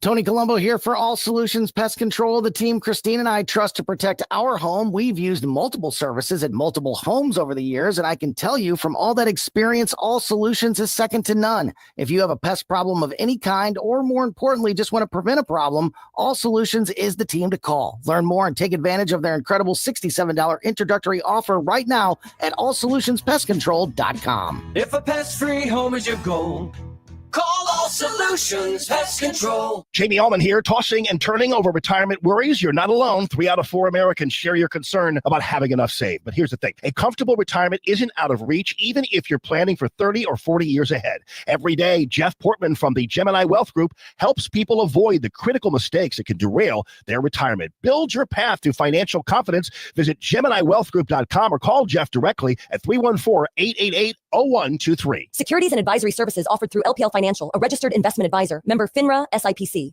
How do you find a roofing contractor you can trust? You could randomly pick one and cross your fingers. Or here's a better idea. Choose Expert Group Contracting. We're proud to use America's most trusted roofing brand, Owens Corning. That means we've been screened for reliability, professionalism, and customer service. Residential or commercial roofing, licensed, insured, and offering free estimates. Why take chances on your roof? Visit expertgroupcontracting.com. That's expert with an X, groupcontracting.com. I think we should be able to have a civil conversation. The news and talk that matters to St. Louis. This conversation has completely made me crazy. This is complete insanity. News Talk STL.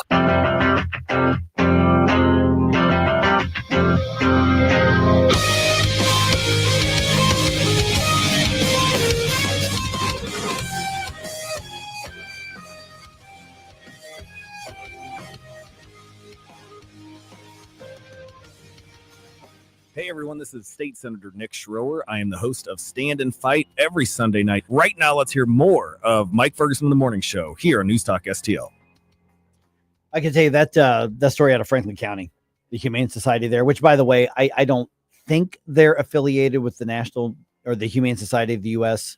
I don't think so. Yeah, the I Humane hope not. Societies in Missouri, I think, are very independent. versus The Missouri one, national. which is like right down the road from us. Yeah. They are not affiliated like officially with them. The Humane Society of the United States is a garbage organization. Yeah, don't. Yeah, the local humane societies, I think it's more of a branding thing. But They're in good. Franklin County, I saw the news article. Then I just went and looked up their website. Yeah, they're having some trouble. Hopefully, they get that fixed. I mean, because obviously, I'm a sucker for animals. Yes, we to love the point critters. to the point where I think I might have like risked making a bad decision this morning, like first thing when I got here. Yeah. You know, obviously, I'm in before everybody else here. That's just the nature of the job. So I've got like this spot right by the door that I always park at. That's my spot. Yeah. And it's like Norm at the bar. That's Right. my spot. It is your You know, spot. that's my spot. That's true. And so I get out and I look up at the door and there's this long-haired, fluffy cat just sitting there, kind of surveilling Maryland Heights. You know, Sitting pretty like the cats sitting do. right there. Yep. And I'm like, oh, Yeah. 'cause I like animals. I like cats. Mm-hmm. And so I do the Yep, the natural Hey, response is you just and it kind of looks at me there for a second, and then it sort of, you know, like tenses up like it's gonna run. I'm like, oh, it's okay, buddy. It's okay. You're right. I'm You a know, friend. I'm a friend. I'm holding the hand out. I'm like Yeah, getting down in a You get crowd, so low. I'm not Mhm. threat, you know. And that sits back up and it relaxes, and then it kind of, when I stood up to take a step, it kind of ran a few steps and then turned around and looked at me, and I'm like, no, it's okay, it's okay. And so I spent probably the first like 2 minutes of my day trying to make friends with this cat. Yes. And I'm walking in, which didn't work. You know, of course. he didn't like run off in a terror, but he stayed back, and then he watched me for a little bit, or she watched me for a little bit, and then just kind of went, yeah, I got other things to do, just kind of meandered off. And As I got, cats do. which I was really disappointed. I'm like, oh man, I want to make friends with a cat. And then I thought, when I'm walking in, I'm like, that could have gone really, really bad depending on the animal. It is a wild feral animal just out in at the middle of nowhere. Yeah. I'm like, maybe that was really stupid on my part, just because I like animals, that I instinctively was like, come here, buddy, come here, buddy. Well, Buddy may have wanted to bite my fingers off. I don't know. Yeah, so it might be a good thing they Casey chiefed you. So Right, exactly. See you later. Teased me and then left. Yes, but I don't think you did much differently than what most of us would have done. Right. We would have attempted to make friends with a cat. Yeah. I think it's almost a natural thing. I'm pretty sure there are memes on the internet saying like this is the proper response to encountering a cat in the wild. You try to make friends. You try to get it to get into your car. Because I got a pretty good batting average when it comes to befriending the critters. Yeah. You know, there's a cat that lives across the street, in Richmond Heights, Rocky. Rocky actually is domesticated, but he's an outdoor cat of the neighbors. But Rocky knows that if he sees me, that he can get one of Rosie's treats. Oh, nice.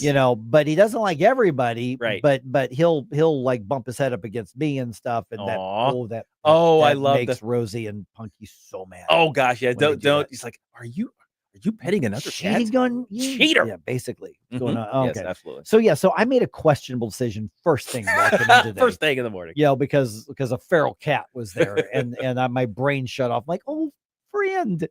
like, maybe not. I mean, I don't know. If not friend, why friendship? That's right.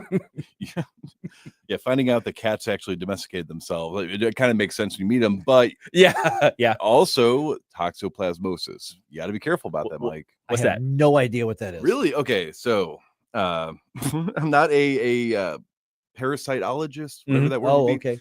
But it, especially with stray animals, right? That sometimes they have a parasite that also can attract to humans, and it can actually cause cognitive functional issues. So why not say parasites instead of that other word? Toxoplasmosis is the name of the condition it gives you if you get exposed to it. I think you're showing off.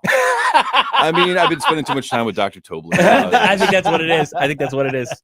But no, and I agree. Tobler does. Which again, back to my possibly making a really bad choice that just fortunately worked out for me. Well, maybe we could have benefited from a station studio cat. I'm okay with that. I would love a studio cat. But I'll put up with it. Yeah. Oh man. All right. 8:23 right now. One of the things that we mentioned just a few minutes ago, because we were going through like all of the stuff regarding Trump that's in the news, the Trump administration and there fire are hose. so many huge things right now. Yeah, like Gabe said, it's drinking from the freaking fire hose.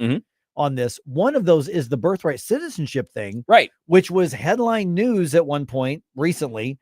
Now it's a footnote. It's buried among everything else, but this is a constitutional application interpretation issue. And so another federal judge upholds the lower court federal judge and says that President Trump's interpretation of the 14th Amendment is unconstitutional. Right.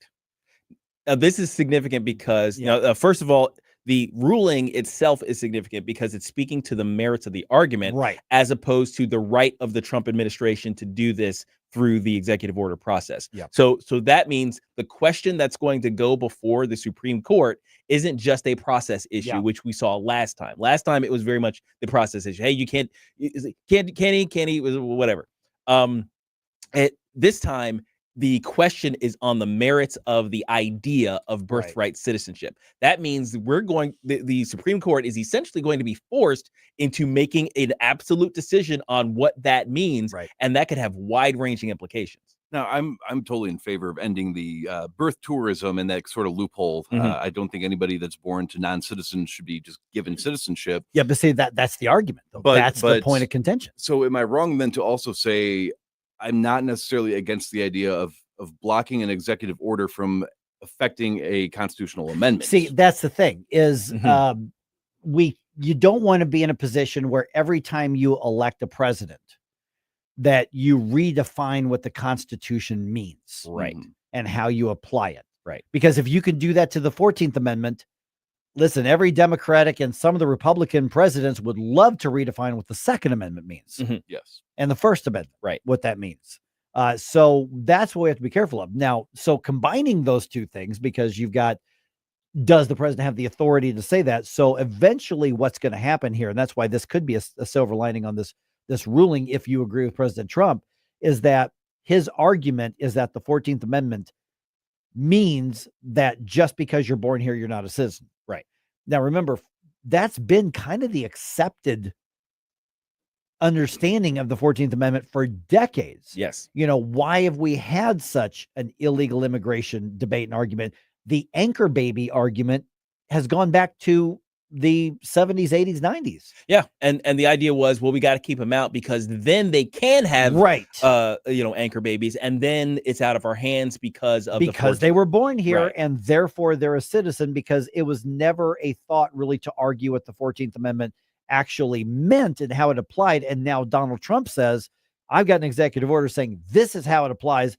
And that's what the Supreme Court is going to be forced to rule on, is what does it actually mean? So it could be a matter of, do the ends justify the means if you get the Supreme Court ruling you're looking for? But let me warn you, I don't know how the Supreme Court would rule on this. I really don't.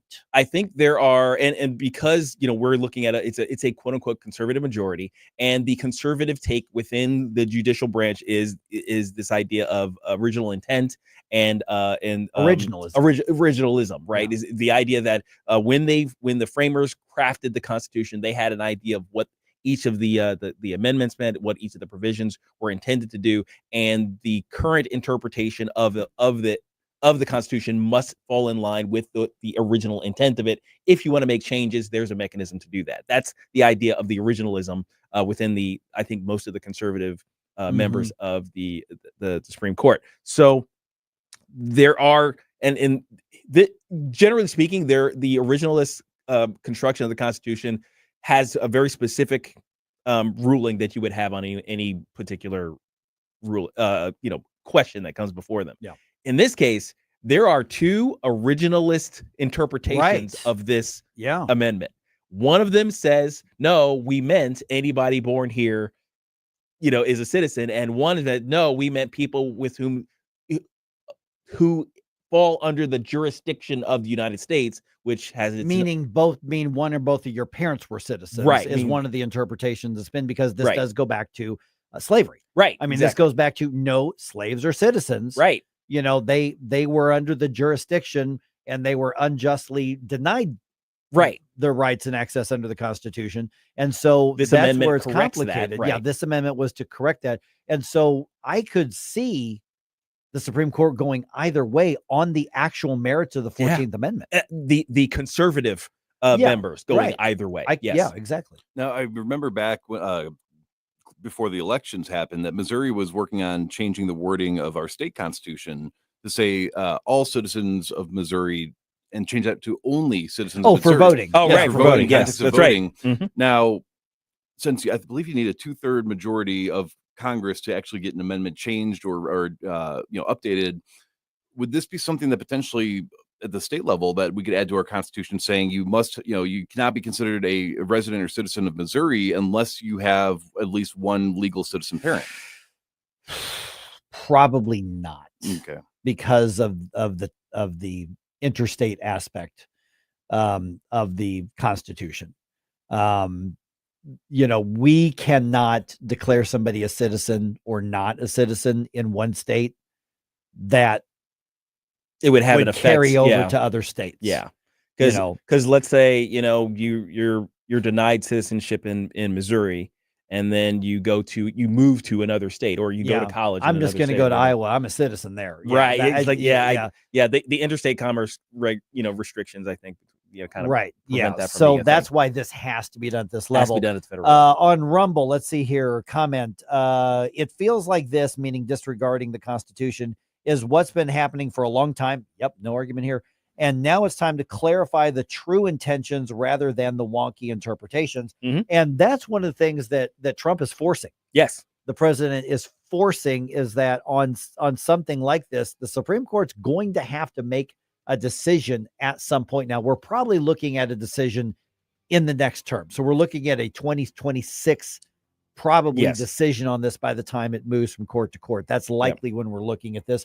But in the 14th Amendment, there's ambiguity because people have interpreted it so differently. And at some point, and I think it's a good thing, we're going to have an answer. Now, the answer we get may not be what a lot of people like, but one way or the other, I think we're going to have some clarity on it.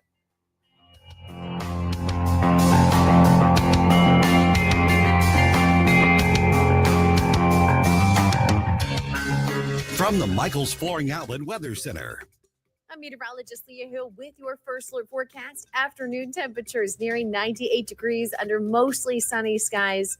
And it's just going to feel hotter. Once you factor in that humidity, which is high today, it'll feel more like 105 degrees to 110 degrees. That is the heat index. Keep in mind, it's calculated in the shade, which means in direct sunlight, it's going to feel even hotter. Please limit time outdoors. That's your first alert forecast. I'm meteorologist Leah Hill. Fox News commentary. Democrats don't seem to get it. If you're in this country illegally, you are in fact up for detention and then deportation. I'm Tommy Lahren. More next.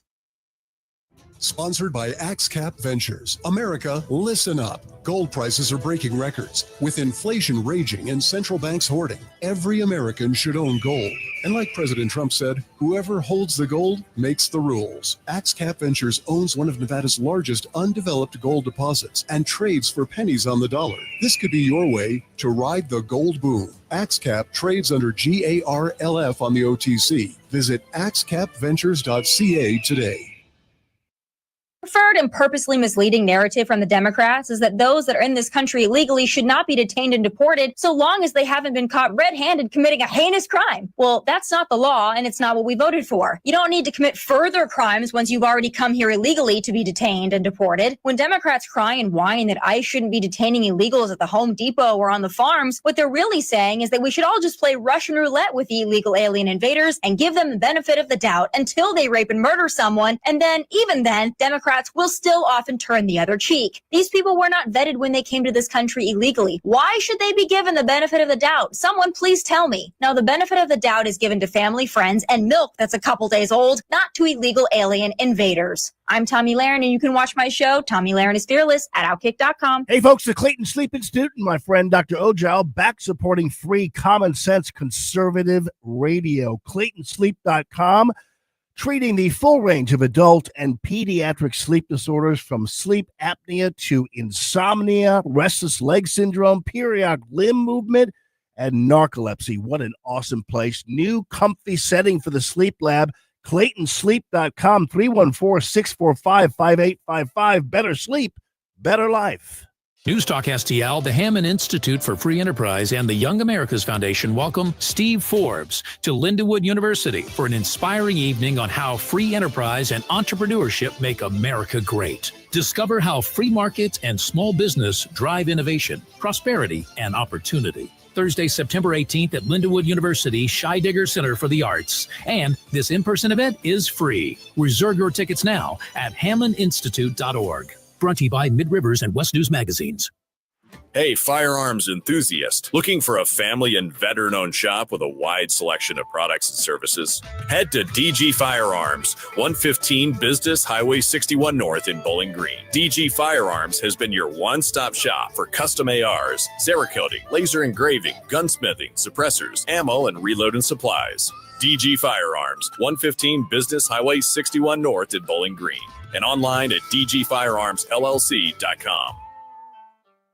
Conservative talk for St. Louis. It's your patriotic right and duty. The government needs to step up and do its job. This is News Talk STL. It's well-balanced conversation. News, analysis, opinion.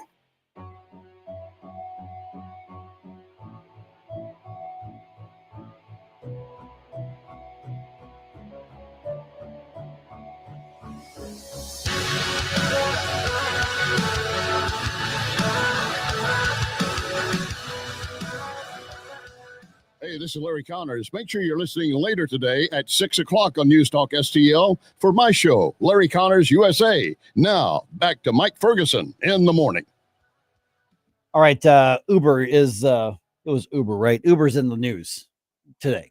Oh, again? They put a new policy out that basically says we're going to allow people to list gender preferences when being paired with a driver or a passenger. So if you want to put it more bluntly, we're going to allow people to discriminate. And I mean that in the actual sense of the word. I'm not saying that pejoratively. I'm saying that denotatively, that we're going to allow people to discriminate and say, I only want to do business with a woman or, well, frankly, with a woman, because there's no option for this for men. So here's what's going on is they're testing this new preference as part of their app, that female drivers can say, I only want to have female customers. And female passengers who want to ride can go on there and say, I only want a female driver. In other words, I will not do business with somebody if they're male. Well, that doesn't really affect me too much because I always identify as a female when it's convenient for me. So see, that part is kind of funny. I thought about that too, because I looked through the actual press release itself and then read the news articles on it and the quotes and all that. And it doesn't address the LGBTQ aspect of this. And so the whole thought behind it, and I know some guys are going to be probably offended by this, but their whole thought was, well, women feel safer without men around. A female driver may feel safer if she says, I don't want men, but I still want to drive. I don't want any men in my vehicle. Or a female passenger, may say, I just feel safer if a woman's driving me as opposed to a man. Well, in almost every other circumstance when it comes to business, that's illegal. because that's discrimination. I got to tell you, I don't have a problem with this at all. You're an independent contractor, and if you say, I don't want to do business, I don't want to pick up Jerome, or I don't want to pick up Mike, or I don't want to pick up Gabe, then that just means you don't make any money from Jerome or Mike or Gabe. That's your choice. There is a consequence for your choice. You're making a calculated decision based on the ROI, and the return could be financial, or it could be a feeling of personal safety, or whatever it is. I think you've got the right to pick and choose whoever you want, especially in that setting. And I think the reality is that probably a lot of the drivers are doing that as well, because they don't have to take every ride that comes their way. See, I'm a little bit more conflicted. So Yeah. I if this was customers saying I can choose whether or not I want, that's part of it. It goes both ways. Yeah. Yep. Then I completely, and I do agree that it is probably more dangerous in general for women to be by themselves during certain times of the day, during certain occupations, than it would be for a man to do the same thing. But that being said, I've had issues in the past with my vehicle or something that goes on that I need to be somewhere, and I try early enough to get on there, and there's just not enough drivers. So the counterpoint to that is, in some areas, if there are mostly female or enough female drivers, then it's going to just create an issue for the customer base. And then where do we go from there? Why should I be discriminated against if it's noon and I got somewhere to be because I can't use my vehicle, or I want to go for a trip and walk around? Now you can just skip me over, and then I'm stuck. And men are the ones who are going to be affected the most. Oh yeah. Most of the drivers of ride services are men, and we're talking into the 90-something%. Both Uber, Lyft, they both say that they call it a problem. They can't find enough female drivers. Yeah. That's just basically the way life in the economy is right now. And so for female drivers, I don't know what the percentage of female passengers is, but my guess is it's pretty high. I would think probably maybe even, I don't know, maybe 40, 50%. I have no idea, but I know that women travel, close to the same rates as men do.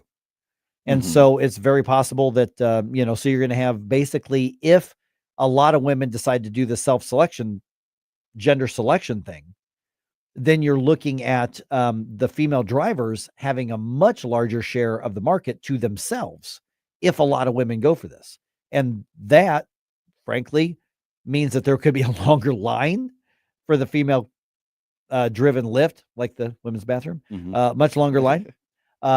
So that could affect that because there just aren't enough female drivers. But with men, it also means that there's a certain percentage of the drivers that will be taken out, and you may not have access to something as quickly as you want. Yeah. And then again, that goes into the idea of how are they defining what a female is, because we know that there's, for some strange reason, a debate on what has historically been not up for debate. And so would it be the case that I can't sue them for discrimination? Right. But if I put a wig on and start claiming that I'm a female and I was denied my family right to an Uber ride, that now becomes a discrimination case, and then I just, and again, that's sounding sensitive, but if something, and I sympathize with people that have had bad things happen to them, but if something is causing you such emotional turmoil and anxiety about providing equal access to your service, then why not go to maybe Uber Eats? Why not go to something that would not require you to have a stranger inside of your vehicle, rather than drive around in a occupation where you're gonna have to have strangers in your vehicle? Ryan on Rumble says, if a female decides she only wants to drive females, A-okay. But if some man thinks he's a female and that woman does not want to drive him, the outrage videos that we will see online will be fabulous. Exactly. Yeah, they didn't get Great into that point. can of worms, but that I was thinking that too. I was like, okay, you guys are woke leftist companies. That's like you've staked your some of your identity on this sort of nonsense. So what happens when there is the dude who says, call me Susan, because I feel pretty. I'm call me a woman because I demand it. And the female driver says, no. When I decided I just want females, I meant I just want females. So they didn't address that in their announcement. They didn't address that in the news articles and in the interviews, but they're also on record as saying, if anybody is disrespectful or transphobic or homophobic, which are made up words that mean nothing, But if anybody does that, we have the right to refuse service and kick you off the platform entirely. So their corporate position is that the dude with the 5 o'clock shadow wearing a sundress is really a woman. Are they going to allow their female contractors, the female drivers, to say, no, I don't want him? Yeah. So what do they do in that situation? And again, with, let's say gay men, right? Like there Sure. are gay men that I've met that have had bad experiences, because of their whatever sexuality. And so if they feel safer being driven by a female driver instead of a male driver because of potential things, why are they not taking into consideration? They don't have that option. Yep. That is not part of their option. So let's reverse this as well then. So if I started driving Uber, and I've actually had some crazy experiences with some of these, college age sorority girls, they get too drunk. They don't really control their behaviors very well.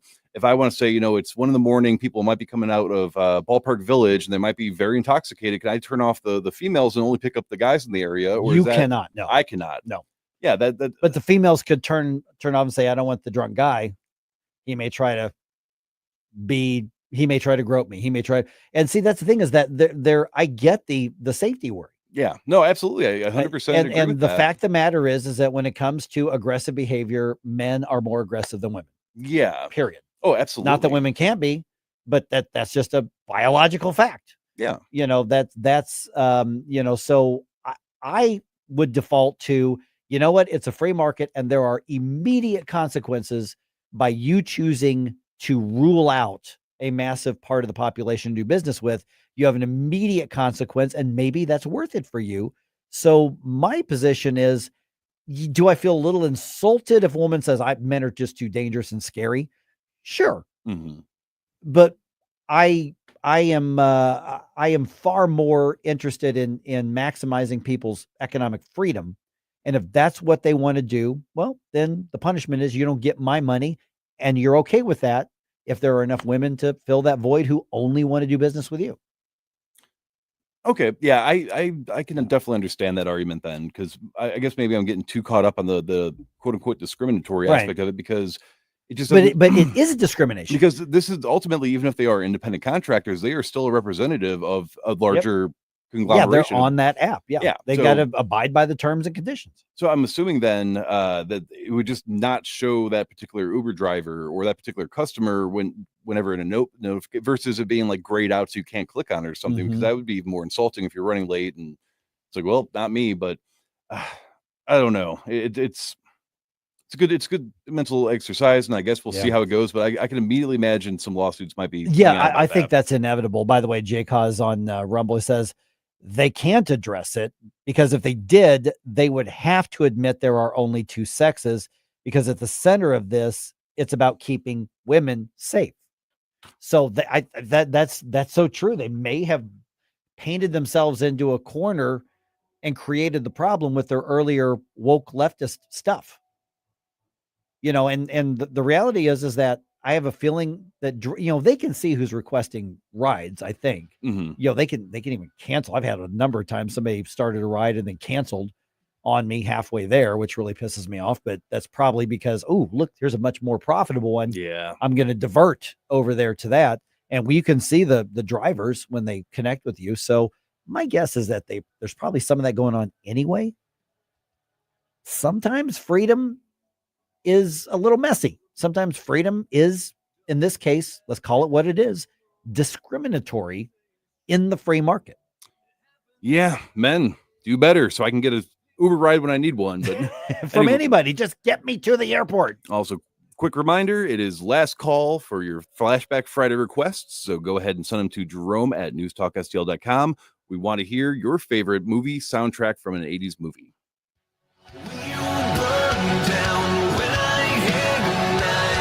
Experience the true flavors of Mexico at Dos Primos, O'Fallon's premier Mexican restaurant. From sizzling fajitas to homemade caldo de pollo, every dish is crafted with the freshest ingredients and traditional recipes, all made fresh daily in our kitchen. Cool down with our famous margaritas or your favorite cerveza, while our friendly staff makes you feel like family. Dine in or carry out. Visit DosPrimosMexicanRestaurant.com or find us on North Main in O'Fallon. Hey, Jamie Ullman here with my common sense brother, Rob Very, owner of STL Bath and Renovation. And let me tell you something, your home is your castle, but so is your bathroom. Rob, how can you make it beautiful? Jamie, if you're tired of cleaning, you love the tile, but you hate the grout, we can give you man-made or natural stone in your bathroom for your floors and walls, but no grout. Easy to maintain. And beautiful. All kinds of selections as well. More than you can count. STLBR.com, St. Louis Bath and Renovation, STLBR.com. Thanks, Rob. Thanks, Jamie. Tim Jones and Chris Arps in the afternoon. Speaking to former U.S. Senator Jim Talent, I think we can safely say that Greta Thunberg has officially jumped the shark. I have to tell you, how you react to this girl is a real tell.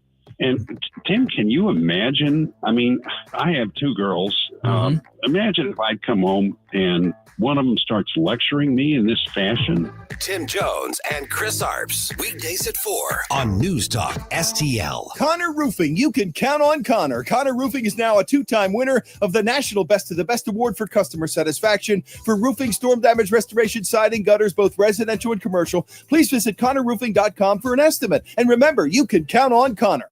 Join Aaron Tarlow every Sunday night at 9 on News Talk STL for Shall Not Be Infringed, your voice for Second Amendment rights and firearms education. Brought to you by DG Firearms, Kevin's Guns, Osage County Guns, and Full Circle Reloading and Firearms. The Vic Porcelli Show. Thursday is all about the Vietnam veterans. We'll be at the Wall That Heals at Jefferson Barracks Park from 9 till noon for the Vietnam vets. Weekday mornings at 9 on News Talk STL.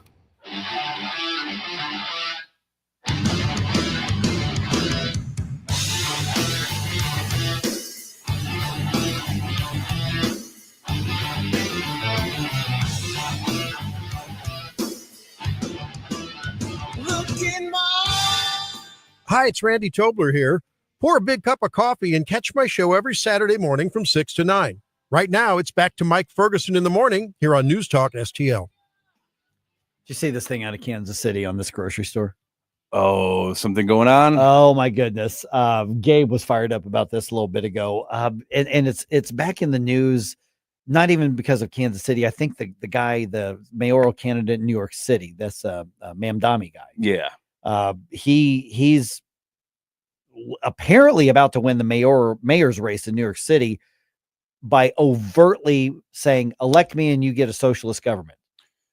Yeah, he's the one. So he's the one that said he wants to raise the minimum wage to $35 an hour. He wants to do the city-funded grocery store. Exactly. And that he wants to focus on excessively white, excessively rich neighborhoods for the whatever his wealth distribution long-term plan is going to be. Right. And a big part of what he's arguing, you mentioned the grocery stores, and that's what's happening in Kansas City. They've got a government-run grocery store. Wow. And it's made the news because the local TV stations were responding to people. They're saying this thing has sucked for years. Oh, imagine that. Yeah. Now remember, I used to live in Kansas City. I know Kansas City. Yeah, my cousin lives out that way. Yeah. The area this grocery store is in is not a great area. I mean, just put it that way. It's an economically, it's behind economically would be a polite way to say it. Let's put it that way. Because I don't want to be rude and say it's the hood. Okay. So I won't say that. So there's this, and it's an actual brand restaurant called Sunfresh, or no restaurant, grocery store called Sunfresh, which I don't think we don't have any of those around here. I've never seen a Sunfresh here, but it is a chain of grocery stores. But here's the thing is the strip mall is owned by the city government and it's run by the city government. And the building is owned by the city government, and hundreds of thousands of dollars, if not millions of dollars of subsidies for this business have been provided by the city government at the demand of a very loud left-wing socialist activist movement in Kansas City. Because there were all these complaints like you see in a lot of different urban areas. It's a food desert. Capitalism's failed. The free market's failed. Because look, because we don't have what we want, therefore it's failed. It's not the market isn't there for this. It's we need it, we want it, we deserve it, therefore somebody must provide it. And that's what this guy's winning support on in New York City. You want it, you need it, other people have it, you don't, therefore elect me and I'll make someone give it to you. See, so from an economic standpoint, I'm trying to wrap my head around how this was even supposed to work. So if it's a government-owned grocery store, that means tax money is being taken from people to then supply, fund, keep running the grocery store. I don't know the laws around rejecting, like, food stamps, EBT, WIC, that kind of thing. But so I'm assuming people that are on government assistance are going there as well. Yeah. So, and then do they put sales tax on top of what, like, the goods that, I mean, yeah. So it's basically just let's just take everybody's taxes, put it into one area. And then even with all of that, you still could not find a way of keeping it in a surplus, everything available to everybody kind of because method. because the news stories were so ridiculous. It's almost it would be almost like a parody movie. You look at the news reports that came out of Kansas City, shelves are empty. Wow. I mean, empty, as in they don't have food to sell there because the government can't run a grocery store. And to your point, you've got a customer base which is heavily subsidized through these benefits. So the government's providing the customers with money.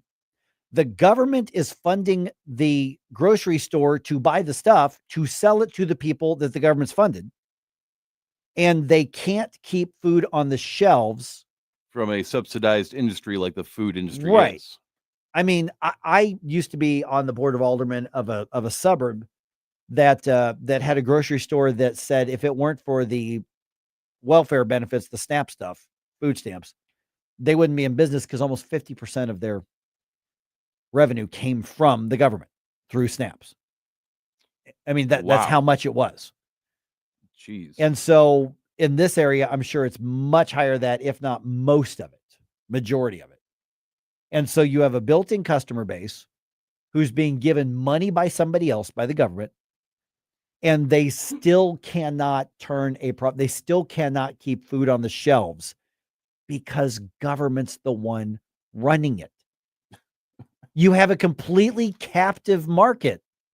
All you have to do is keep stuff there. Even if it's not what they want, they have to buy it because they can't go buy it somewhere else, and they can't do it.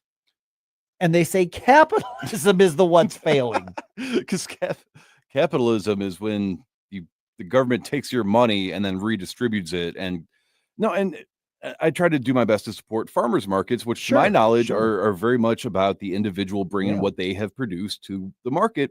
How is it that a group of farmers and people that make their own produce and the people that are involved in that, how is it that they can continually find ways of keeping their stock and supply going and the government cannot? And then if that is not the biggest argument against socializing, I mean, yes, food deserts are sometimes a problem. Again, it is a real thing, due to actual, crime of the area and other sort of factors. But that's responding to the market. Yes. And it's not an easy problem to solve. No, and it is definitely complicated. But at the end of the day, are people in New York not looking at these examples and saying, wait a second, we have even more people than that need to be fed. We have even larger problems with areas of crime and poverty.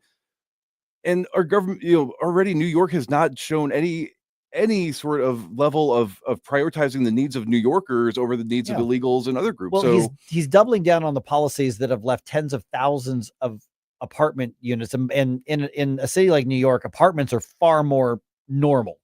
In the Midwest, it's like you want to buy a home. Yeah.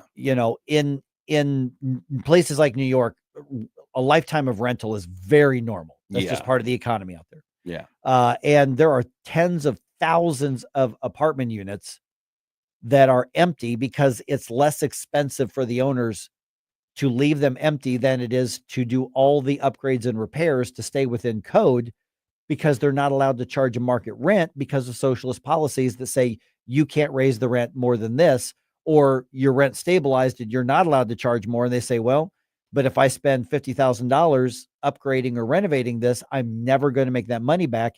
It's cheaper just to leave it vacant. Wow. And that's documented. And then you see in Kansas City, the same thing. So St. Louis is electing people, and that was one of the things like Tashara Jones, all of them, we're going to put an emphasis on affordable housing. We're going to have more rules, more regulations. We're going to have more restrictions, and they're going after landlords. Landlords now, if you have a rental property in the city, you have to take a packet of information to your tenant that says, this is how you sue me if you get mad at me. The city requires me to give this to you. And the city is funding a department whose job it is to go after landlords. And so St. Louis is just a couple baby steps behind doing what New York has implemented. And right now you can't find enough people to rent there. And so eventually what happens when the people leave and the housing access leaves as well? Yeah, that's not good. But why does it just keep feeling like Dems and lefties are suffering a severe case of Stockholm syndrome? Why would you possibly?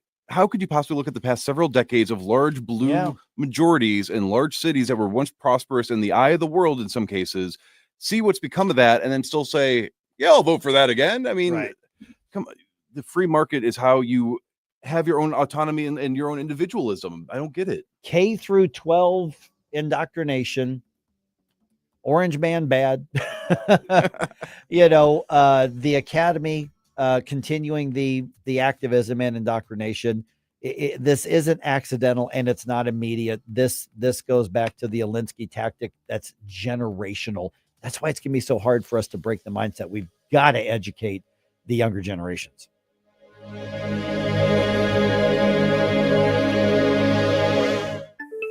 The Herzog Tomorrow Foundation provides private school tuition scholarships through Missouri's new Most Scholars program to cover the cost of accessible, high-quality schooling. Hi, this is Mayela Esser with the Herzog Tomorrow Foundation. Our private school tuition scholarships wouldn't be possible without the